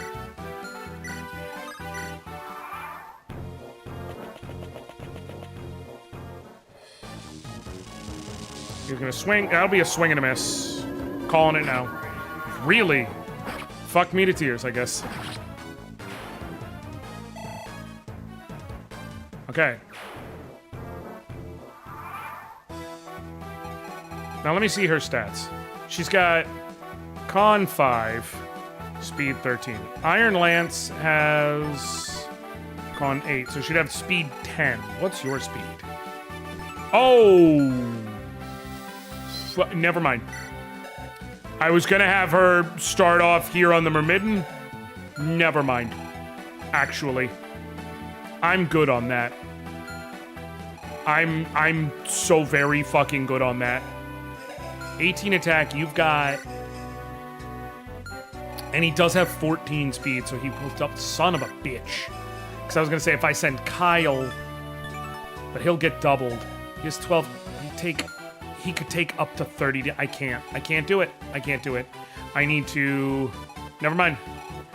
I have to accept that I have to kill that. The idea was I was gonna try and sneak by and take out just this knight, sneak in, get her a lance, and then boom, but I can't really do that in a way that allows me to safely engage this son of a bitch. And so therefore I pretty much have to take out this soldier. But I can have her take out this dude. So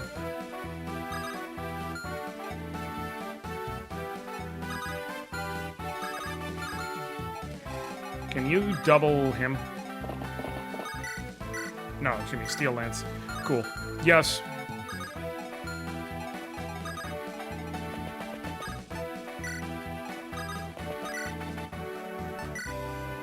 Heal.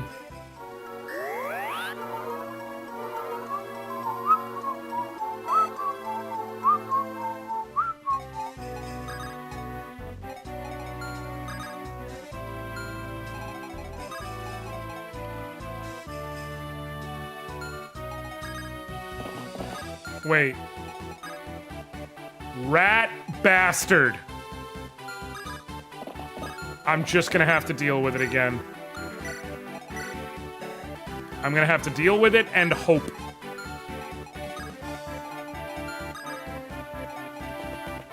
It's a powerful drug, hope. I'm not sure who's gonna take on that merman. I guess it's kind of probably gotta be like loot.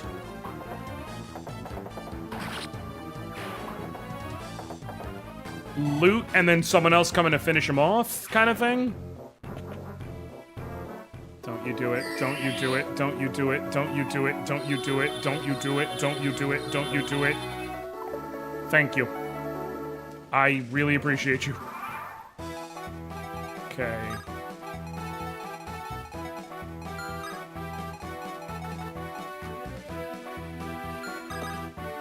Finally!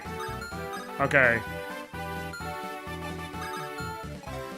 You can go up to there. So yeah, so the play is 1, 2, 3, 4, 5. Oh, I will! So you can attack up to there. Okay, cool. So you go here. Do you have a javelin?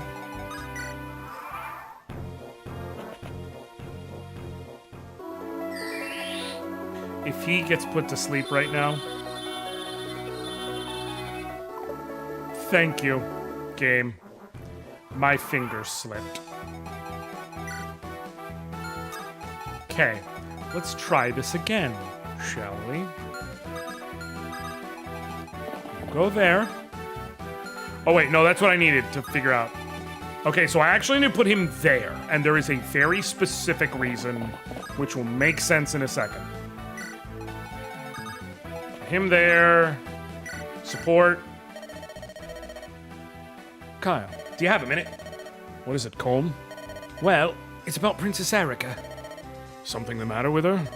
It was a while ago, but when she went to bed, she was... What happened after she retired to her room?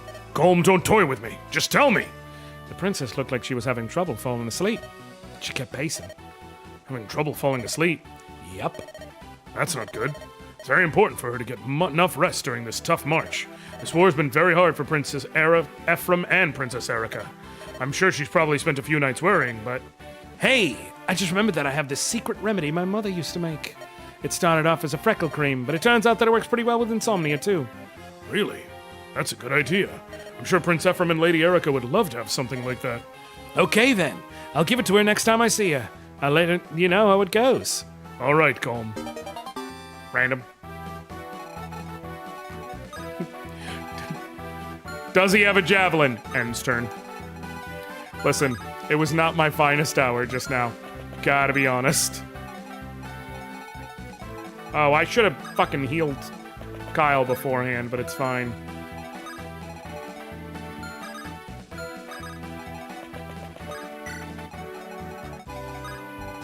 Alright, well, I'm just gonna have you go here, and then Loot goes here, and hopefully resists that shit. Okay, no bueno, not what I wanted, not what I wanted, not what I wanted, not what I wanted, not what I wanted. Okay, Loot, you're gonna go ahead and, kill this guy.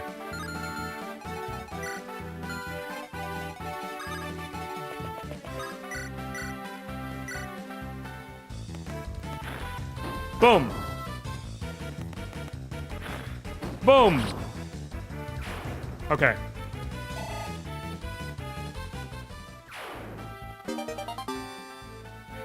Okay, from here, she's safe. And next turn, 1, 2, 3, 4, 5, and she can blot him.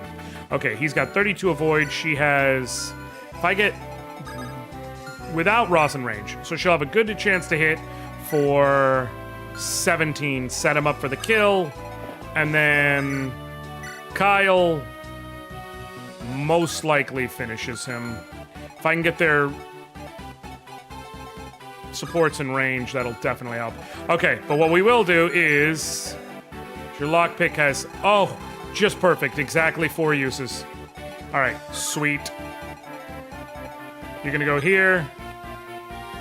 You're going to open the door before I take a hammer to the wall around it. And you're going to save that motherfucker and get him out here.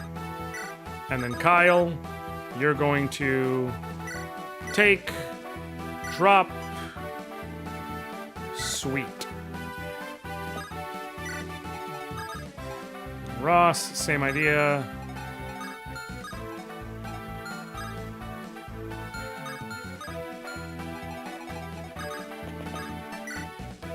I'll let Ephraim do the job here.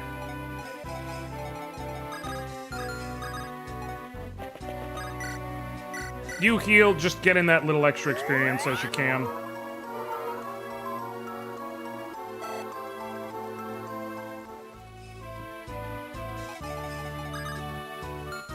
He can't safely get closer than that, but he will be able to, just not yet. And then Amelia, You do this. I'll be able to run and capitalize on those dudes in just a second.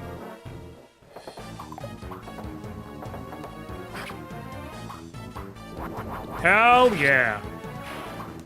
Ephraim got the job done.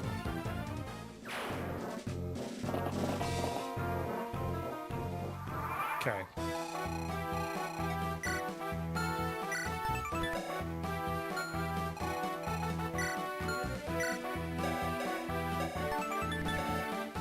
There's 9 speed. If I give her an Iron Lance, she doubles, I think, this dude.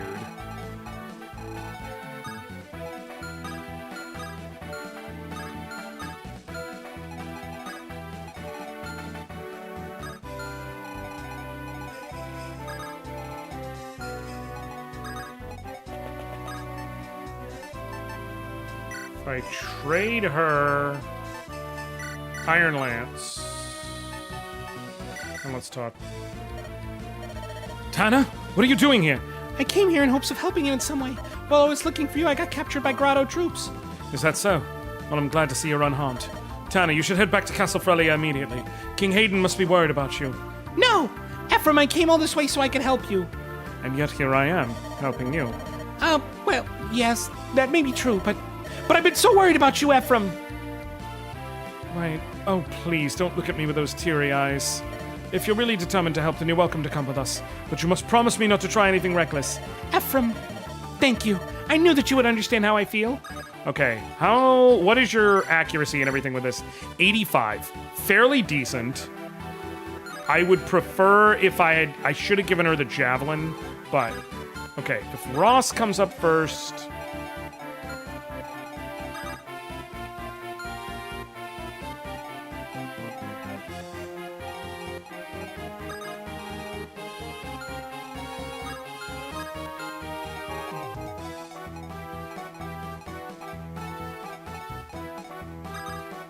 I think we just wait a beat on going after that damn Myrmidon for safety. 17 attack, 16 attack.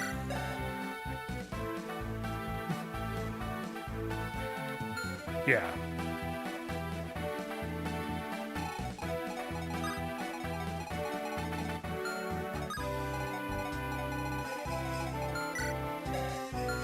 Iron Lance, Steel Lance, Javelin. Okay, cool. I'm going to... Yeah, we're gonna...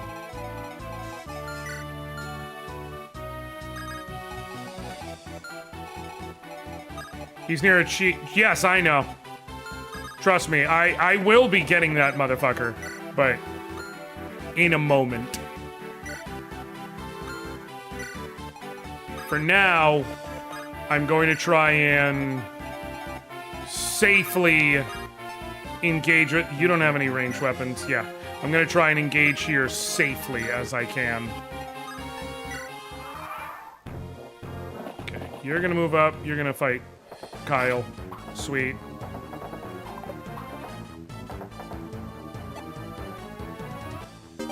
Honestly, he might need an Iron Lance just for the accuracy of it all.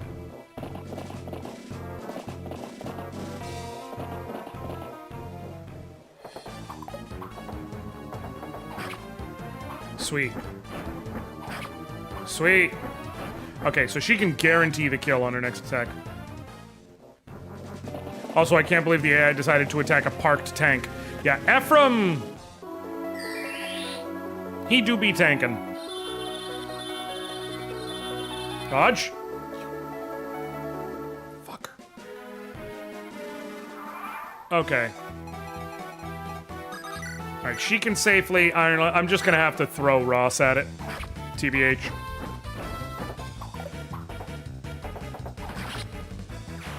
Sweet.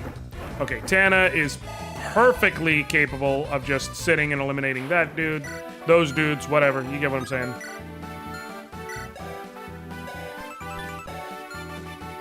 Wait, what? I think he has a point too much now, actually. That puts him to 7 speed, and she has...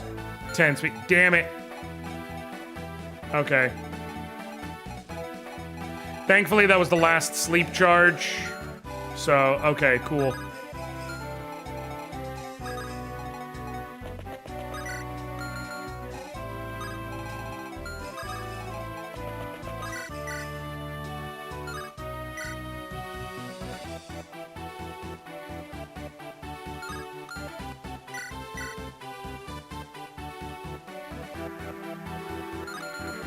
Okay, let me start doing some math here. You can stand right there, and you'll take a hit, but you'll ultimately most likely survive. The javelin here is what throws it off. 14 attack versus 19 attack. So you would hit for 15, so the other guy would hit for 10. Okay, so you're actually kind of safe. Unless the only way you wouldn't be... No, we're fine. Okay, so here's what we need to do in order to handle this safely.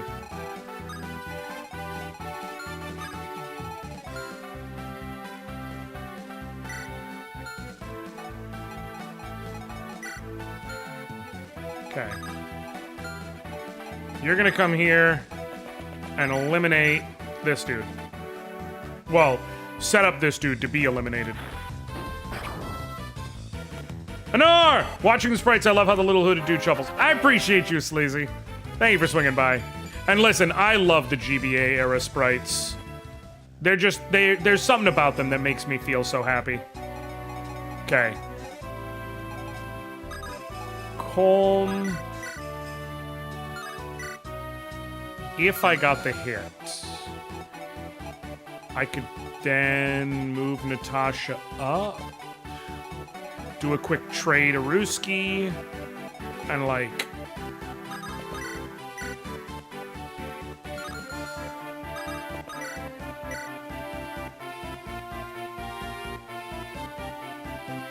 swap you to the iron. And it would be impossible. Yeah, I'm gonna try it. It's a little aggressive, but it could... Cool. It actually helps me immensely. So we do that. Right? And now I'm going to have Ross come here. And Iron Axe. Actually. Shit. Okay. Can't. Nope. It sucks, but it is what it is.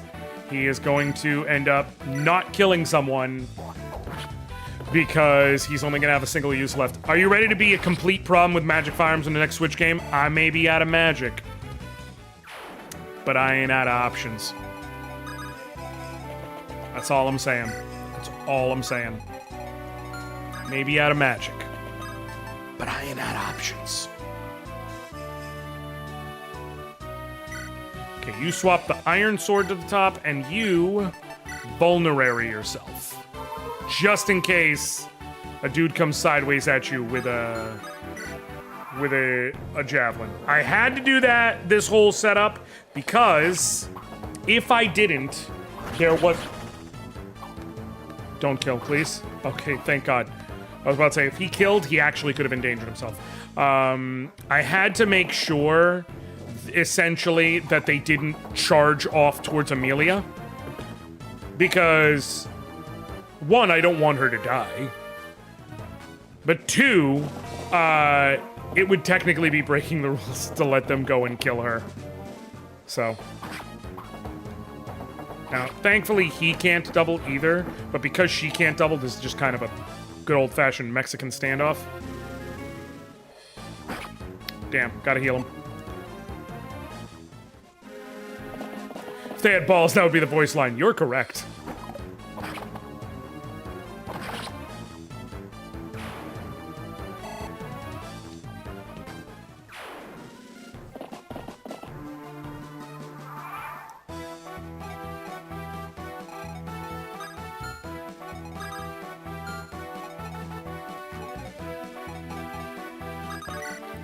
Can you? No. Can you?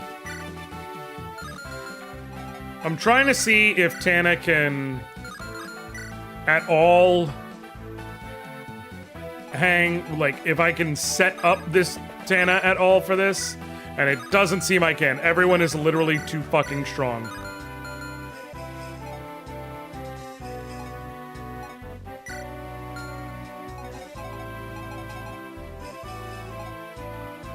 A Mexican standoff is what Fire Emblem PvP is. A situation where the first person to make a move will lose. Unless you're talking about playing Fire Emblem by web.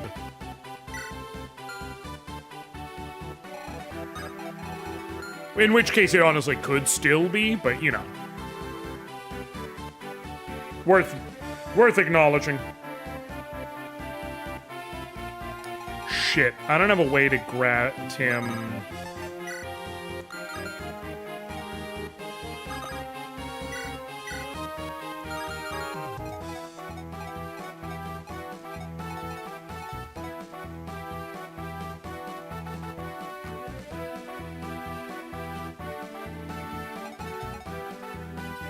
Okay, so here's what I need to do. You have 8 defense, you have 8 defense. Okay, so with an iron sword, you deal 4, you deal 7.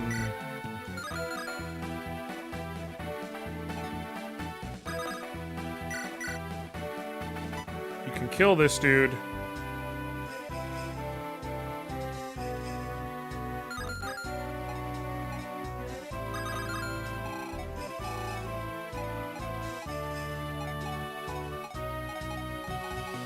I just need to stop being pig-headed here and just let Ephraim fight. Supply, take. Take a slim lance, because there is a purpose to it, as well as a javelin. It will eventually make sense. And then take a vulnerary.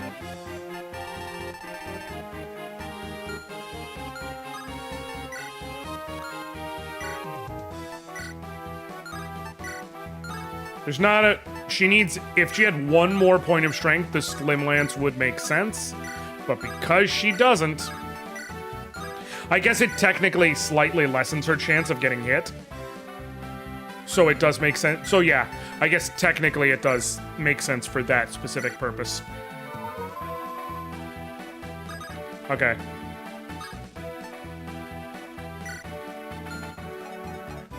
Okay, Colm's gonna go here. Ephraim's gonna go here. Yeah, Colm's gonna go here.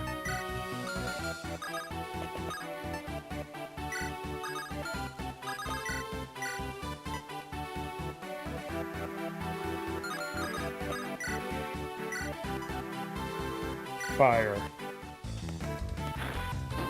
Bang.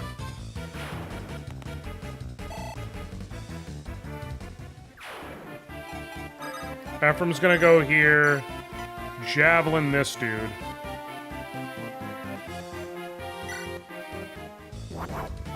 Damn, bro! Ephraim is not playing any motherfucking games. And Ross, you're gonna supply and take the iron axe we got here. You could take the halberd, but I don't really care. Iron axe. Kill that man!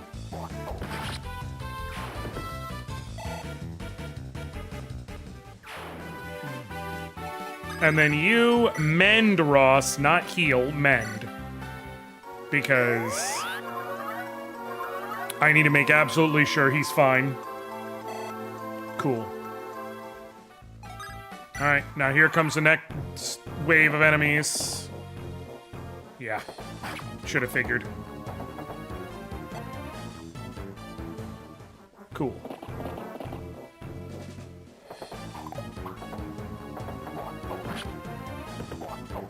Sweet.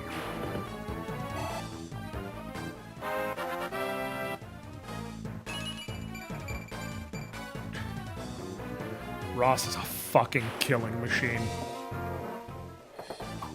Nice. Yep, the Slim Lance was worth it. Damn, girl. Okay, well now I'm annoyed because if she had the Iron Lance, she wouldn't have killed, but she would have done more damage. So... is what it is.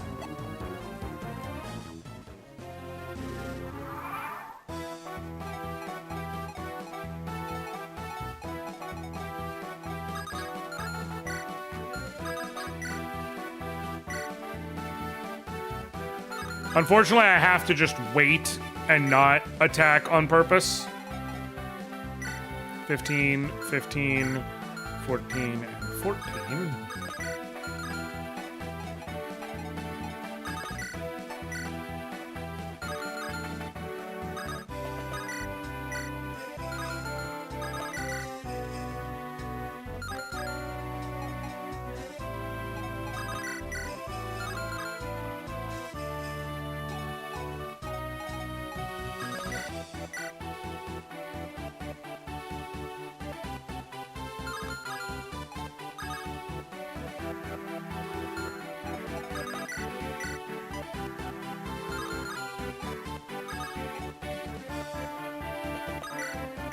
If I steal Lance you,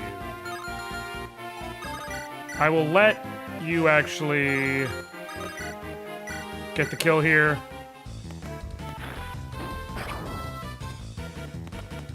Now my guess is they're not going to change who they attack. At least the top one isn't going to change from attacking Tana, which is my main goal here of what I would like.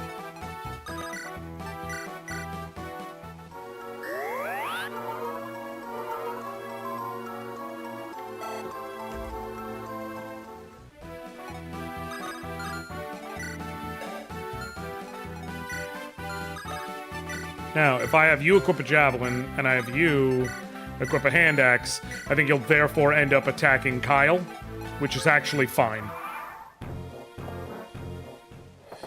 Let him attack her, Tana attack, and attack again.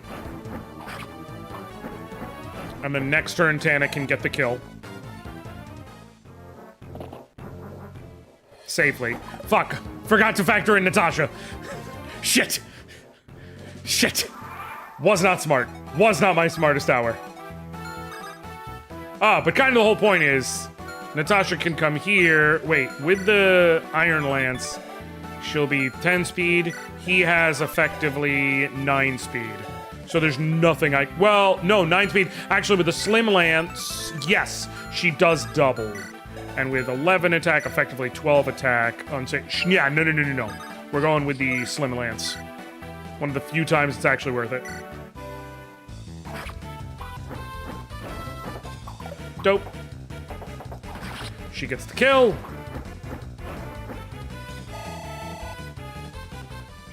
I'm feeding Tana some kills so that she can, like, be useful. Okay, well. I mean, yeah, I do want her to get strength, so. All right, Natasha! And also level up. Now, that dude's probably gonna attack Kyle now. Ain't thinking. Sweet. Just terrible defense and terrible skill, but, like... good speed and good luck is always nice.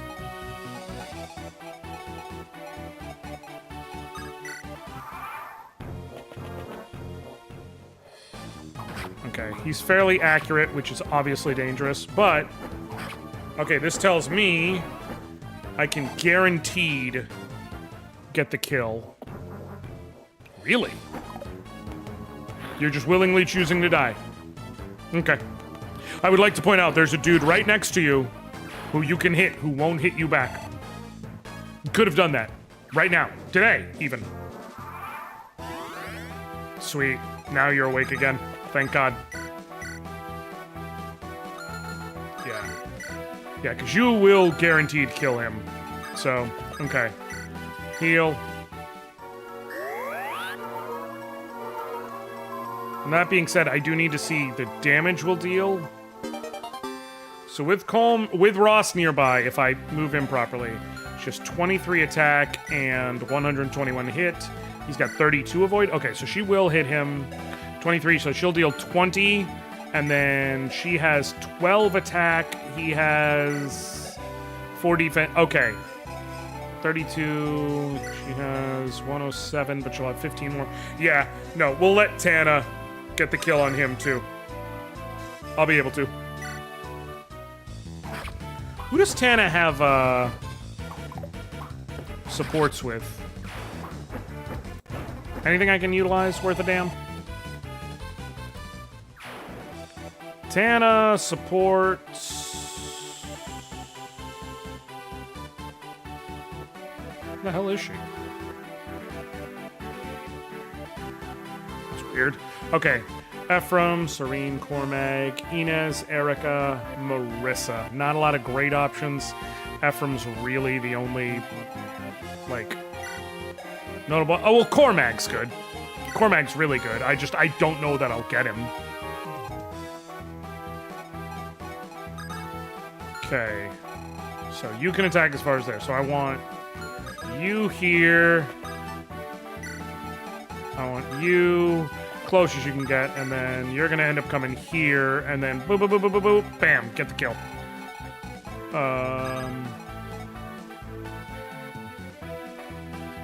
Put you there.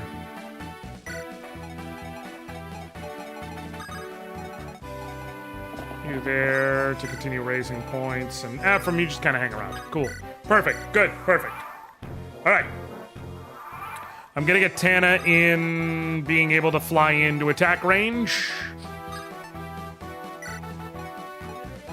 Natasha can go ahead and get a heal in.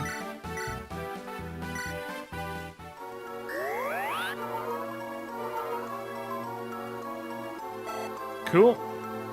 And now next turn, because she'll have more hit and more damage. Next turn, we take him out, and then, because she will get the follow-up, but she'll, yeah, we're good, we're good. Ross is gonna go here. You're gonna go here. Yeah, because you'll go here, and then 1, 2, 3, 4, 5, 6. Perfect! I'll put you right there.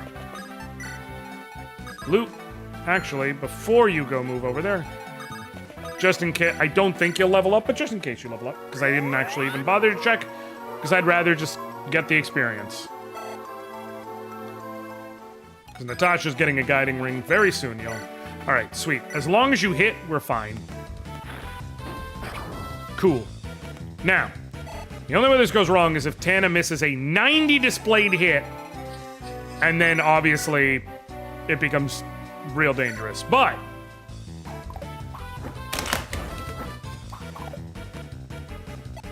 okay. Okay. If she doesn't get crit next turn, we're okay. I'm just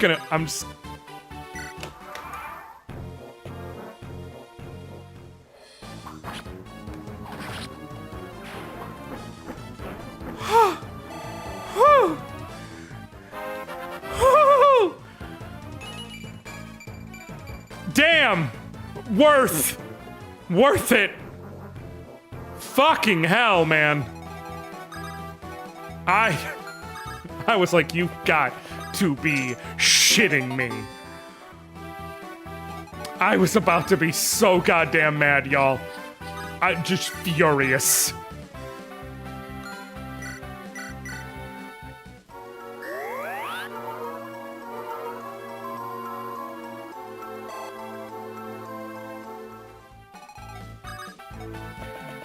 I would have had no one to blame but myself, to be clear. That would have been all me, baby.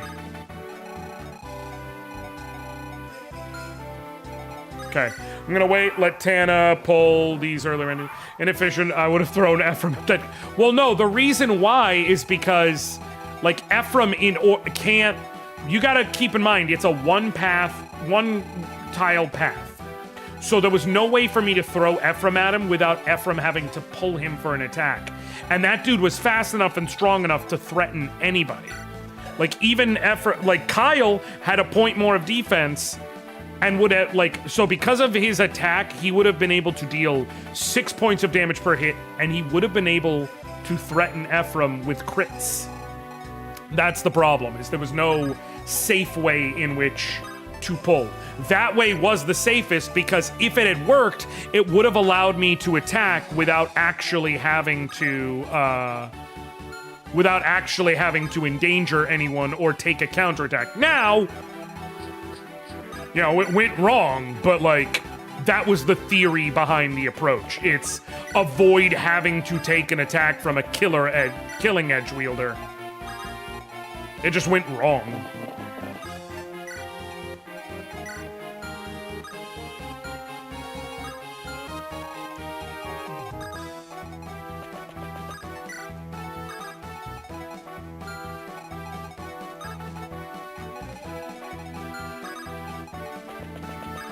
Okay. Yeah, Amelia's just chilling outside the fort.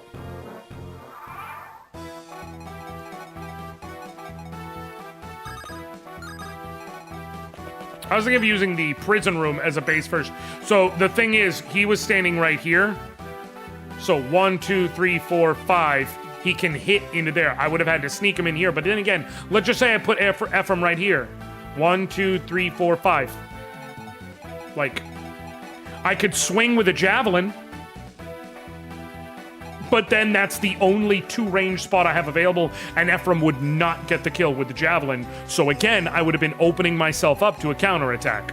Like, I get what you're saying. I want to be clear. You're not wrong in the fundamental idea of, like, use your best and most reliable character to get the kill on a dangerous enemy. The problem is the nature of the enemy is such that basically the way I set it up was the only way I would have had a chance at not, dealing with the repercussions. And even then, it happened anyways. There was nothing I could do. And it happens sometimes, You keep it pushing. Sometimes the dice roll doesn't go your way.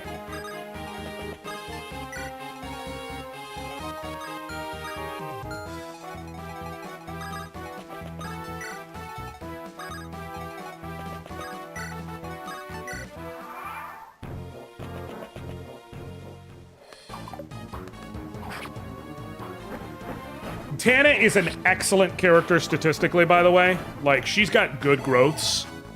So if she continues a couple more good levels, that level of mobility, I don't know, like, reasonably, I would probably want to make her a Falco Knight to get weapon triangle manipulation. But Wyvern Knight is not a bad deal at all. Like, I cannot stress enough, Pierce, just having Pierce is nice. Okay, with a javelin, speed, you will be down to 7 speed. You've got 6 speed. Cool, but you have 15 attack. You have how much res? 7 res.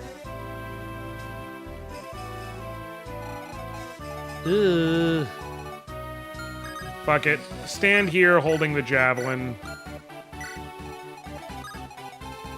Natasha will heal, and then next turn you can mop it up as you need to.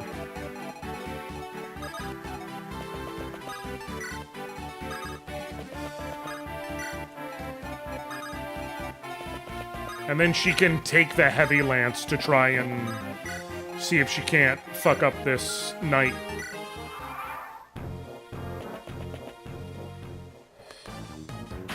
Ow.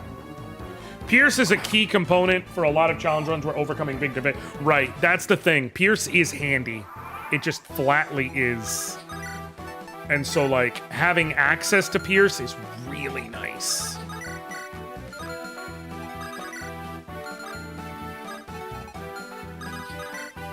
Iron Lance.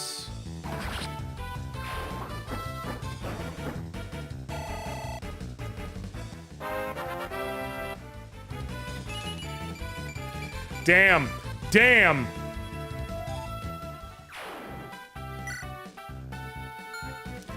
I'm playing on the Switch, y'all. I want to be very clear. This is not some modded fucking emulator run with dope stats. Like, I'm on the Switch.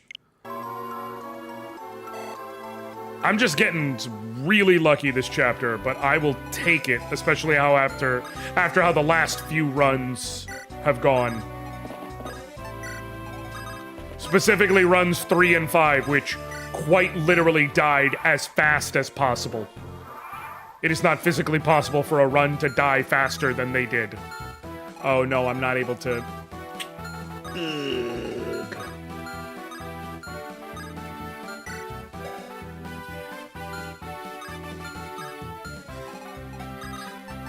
Just so I can see. Let me... Wait, what? Who's got the heavy lance? Is it still... Oh, you do. Can she use the heavy spear? Yes. Trade it over. I'm not going to... I'm just going to try and see something mathematically. Hold on. She's not going to attack because... Okay, 25. How much health does he have? 26. Okay, so Kyle actually probably makes the most sense to pull here. He doesn't quite get the kill with the Steel Lance, and he sets it up easily for Tana to get the kill. And he also has the best defenses, so he'll easily tank. He literally can't get hurt by the short bow wielder. So yeah, Kyle's best bet.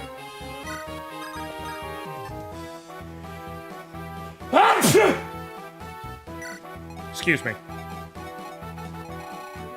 1, 2, 3, 4, 5, 6. Cool.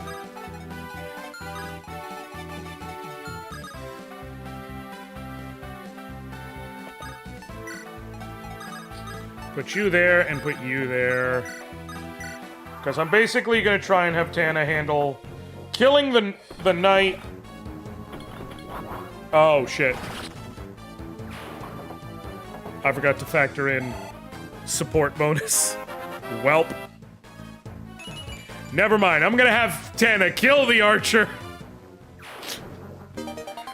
And I'm going to have her definitely try and kill the mercenary, the shaman, and the priest.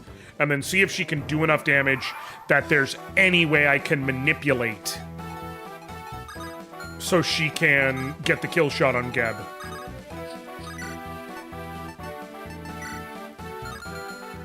She killed, not quite. So what we're gonna do is...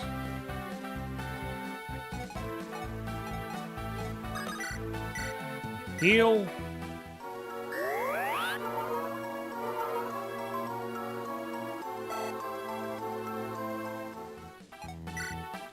I'm actually going to use up the Slim Lance. Since she can't get the kill with the Iron Lance, I'm going to use up her Slim Lance uses, because that's still a 3-hit KO regardless.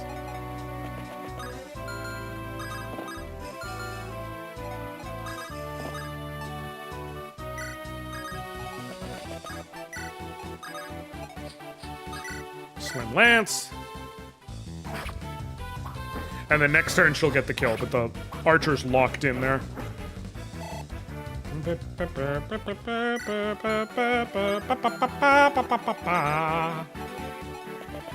Next turn, he gets that last item. I suppose technically if I let Colm run down here first, he could steal the physics staff, which would probably be worthwhile. Ooh, the ocean seal. Him or Ross will be needing that very soon. Just so I can see something real quick. Iron Lance, I do not quite get the double on. So Slim Lance it is still. Plus that also allows her to dodge well.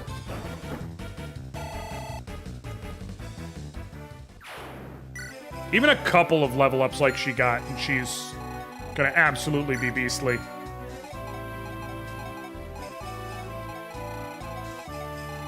Cool.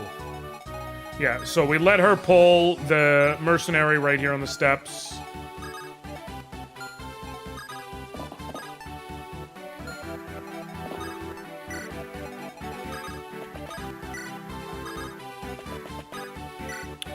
Also, I think the idea of letting Ross and Loot A rank with each other, both because of their support elements, and also because it's a bird in the hand, two in the bush situation, probably smart.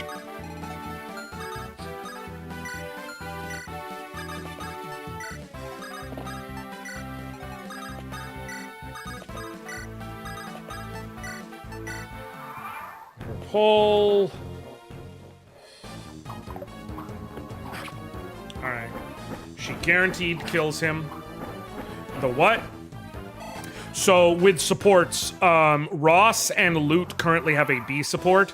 I was trying to say there's a theoretical of either of them getting another good support partner, but I think I'm going to allow them to get an A support with each other because it's a bird in the hand, two in the bush. I know I have both of them. I know they're both turning out to be good units. They both will have the same movement range. which will always be helpful when you're talking about supports. It's nice when you can easily leave units in range of each other. And because she's Anima element and he affinity and he's fire affinity, it's going to be boosts, full attack boost, full hit boost, and I think half crit, which is... It's a phenomenal boost offensively for both of them, and when you're dealing with two, like, primarily offensive-focused units, it's helpful. It's going to give them 3 additional points of damage and 15 additional hit on every attack, which is bananas. It's bananas. Oh, God. She's getting strength every level. Fuck Peg Knight's being weak, dog. She said, I don't know what you... Fuck what you heard, it's what you hearing. Yeah, so we'll let her pull one more forward, holding the javelin. See where Colm reaches. And then 1, 2, 3, 4, 5, 6. Okay, so I just need to put her there. And otherwise... I'm not necessarily going to get Kyle and Ephraim to A support, but there's no reason not to give them the points, so that if that is my best support option, I have it ready. Sweet. Sweet! Cool. So we let Colm run up.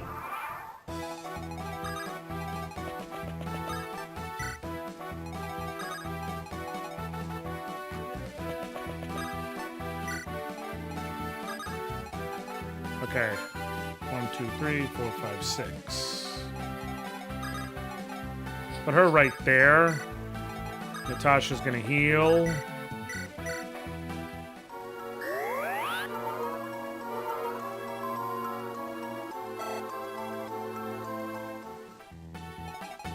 As far as I'm aware, barring some weird-ass change in the programming I was not made aware of, Geb does not move. So, cool. Colm's gonna go right here. Because he doesn't move, he's a easy target practice for whoever wants to take him down.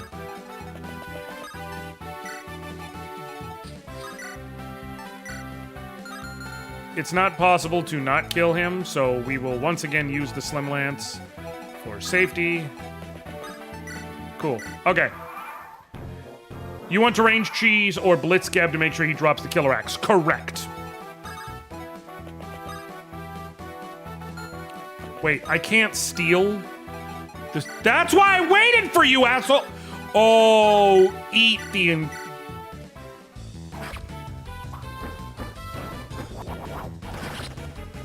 Fucking hell. Speaking of which, I've listened to Euphoria, Meet the Grams, and Not Like Us Now. I never listened to the Drake diss songs, but whatever Drake did, he in the diss songs he shouldn't have. Correct. Correct. He should not have, to say the least. Okay. Alright. Now then. Loot can deal 26. Yeah, I thought they could, but I guess not. It's fine. You can only deal 5. You can deal 4. You can deal a pretty decent amount, actually. 26 and 18. You have 47 health. Can you even hurt him? Can I... With an iron... No, I can't. She's not going to be involved in this. As nice as it would be to give her some free, quick experience, she's just literally not going to be involved in this.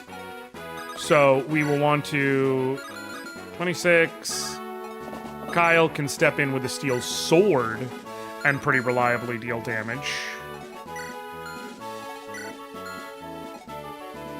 So I think Colm also?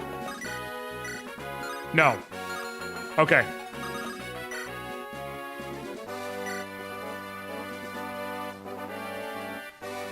I think we start with loot.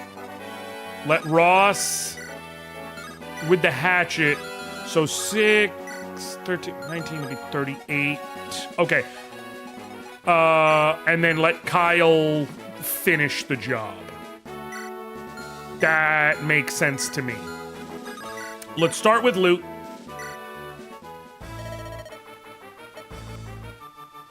If you land both your hits, then we're going for it this turn.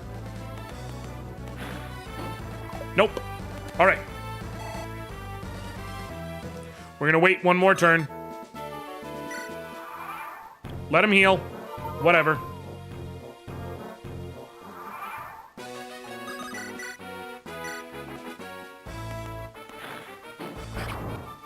Cool.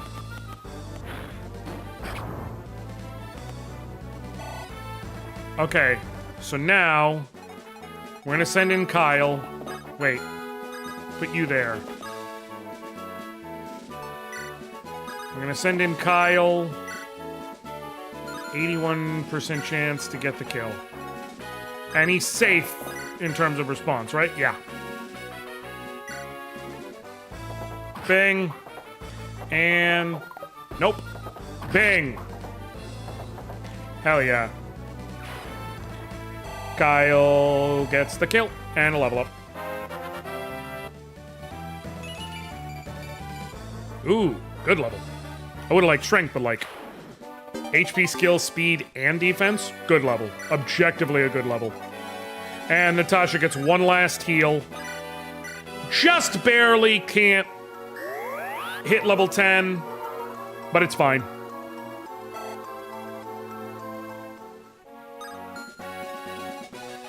Yeah, I don't have anyone else I can heal, so it is what it is. We seize and we call it a day. Prince Ephraim, the rest of the enemy troops have been routed. Bring me one of the prisoners. I have a question I need answered.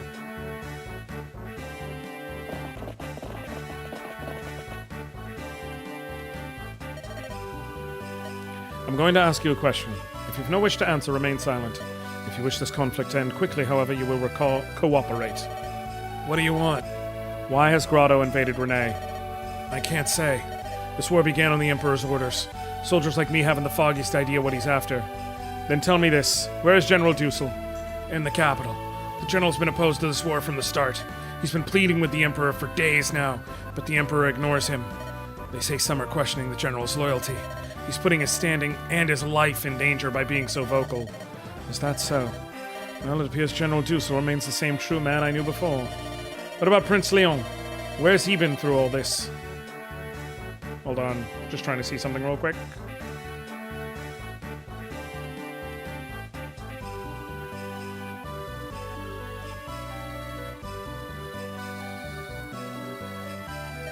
Why didn't he do anything to temper his father's aggression?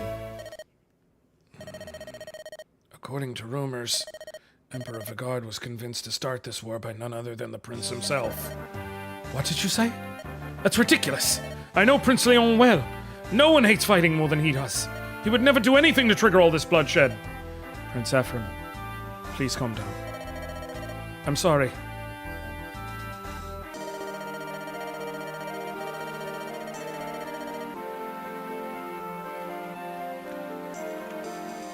Leave the prisoners in the fort to the Freilian troops. Seth, I intend for us to press on toward the capital. At some point I expect we'll find either Dussel or Leon. I'm sure we can convince them to join us in stopping Emperor Vigard. Understood. But I have misgivings, my prince. General Dussel and Prince Leon are both men of Grotto. If we're forced into conflict with them, it won't happen. Dussel was my teacher, and I know he's a man of character. And I've known Leon since we were children. He, Erica, and I are old friends. I understand your concerns. If worst comes to worst and steel is drawn, I will not hesitate. I'll fight and kill anyone who thinks to oppose me. Are you satisfied, Seth? Yes. I apologize for my rudeness. Your father is gone, and that means you're king of Renee. There is no other. I just ask that you not throw yourself into needless danger. I hear you. The decisions I make affect more than my own life.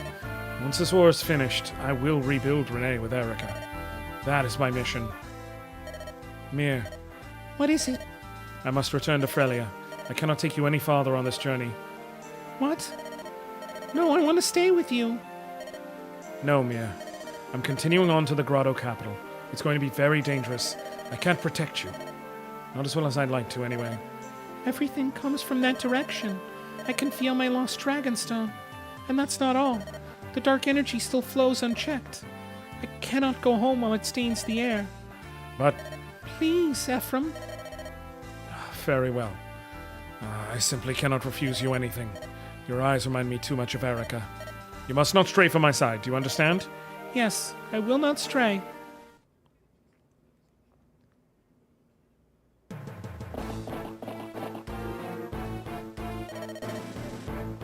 Selena, your orders. I'm ready, Your Majesty. In your service, I am prepared to do. Dusel has left for the throne. Take a battalion and follow him. Understood. When I arrive, I will place my troops at his disposal. No, you will not. You will strike Dusel down. What? Dusel is a traitor. He has abandoned his country and sided with Renee. The punishment for treason is death. But General Dusel, a traitor? That's just not possible. There must be a mistake. No, I did not mean that you're mistaken, Your Majesty. But... Selena, you have your orders. You will execute Dusel. Your Majesty, will you allow me to ask you a question?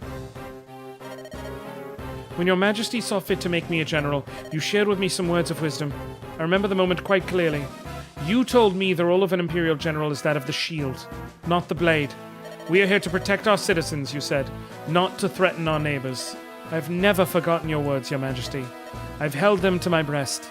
They govern my every action as general. Your Majesty, that sentiment is still alive and... Go. I humbly acknowledge your orders, Your Majesty. I am the Empire's servant. I am Your Majesty's vassal. I am General Selena, the Fluorspar of the Grotto Empire. Fun fact. So enemy generals who turn around and help you are a thing that's been in Fire Emblem forever. And generally it'll be like there's multiple generals and this one won't join you, but this one will. We're lucky we got Dusel, because out of 6 generals, only 1 joined you during the course of the game in this one. Okay.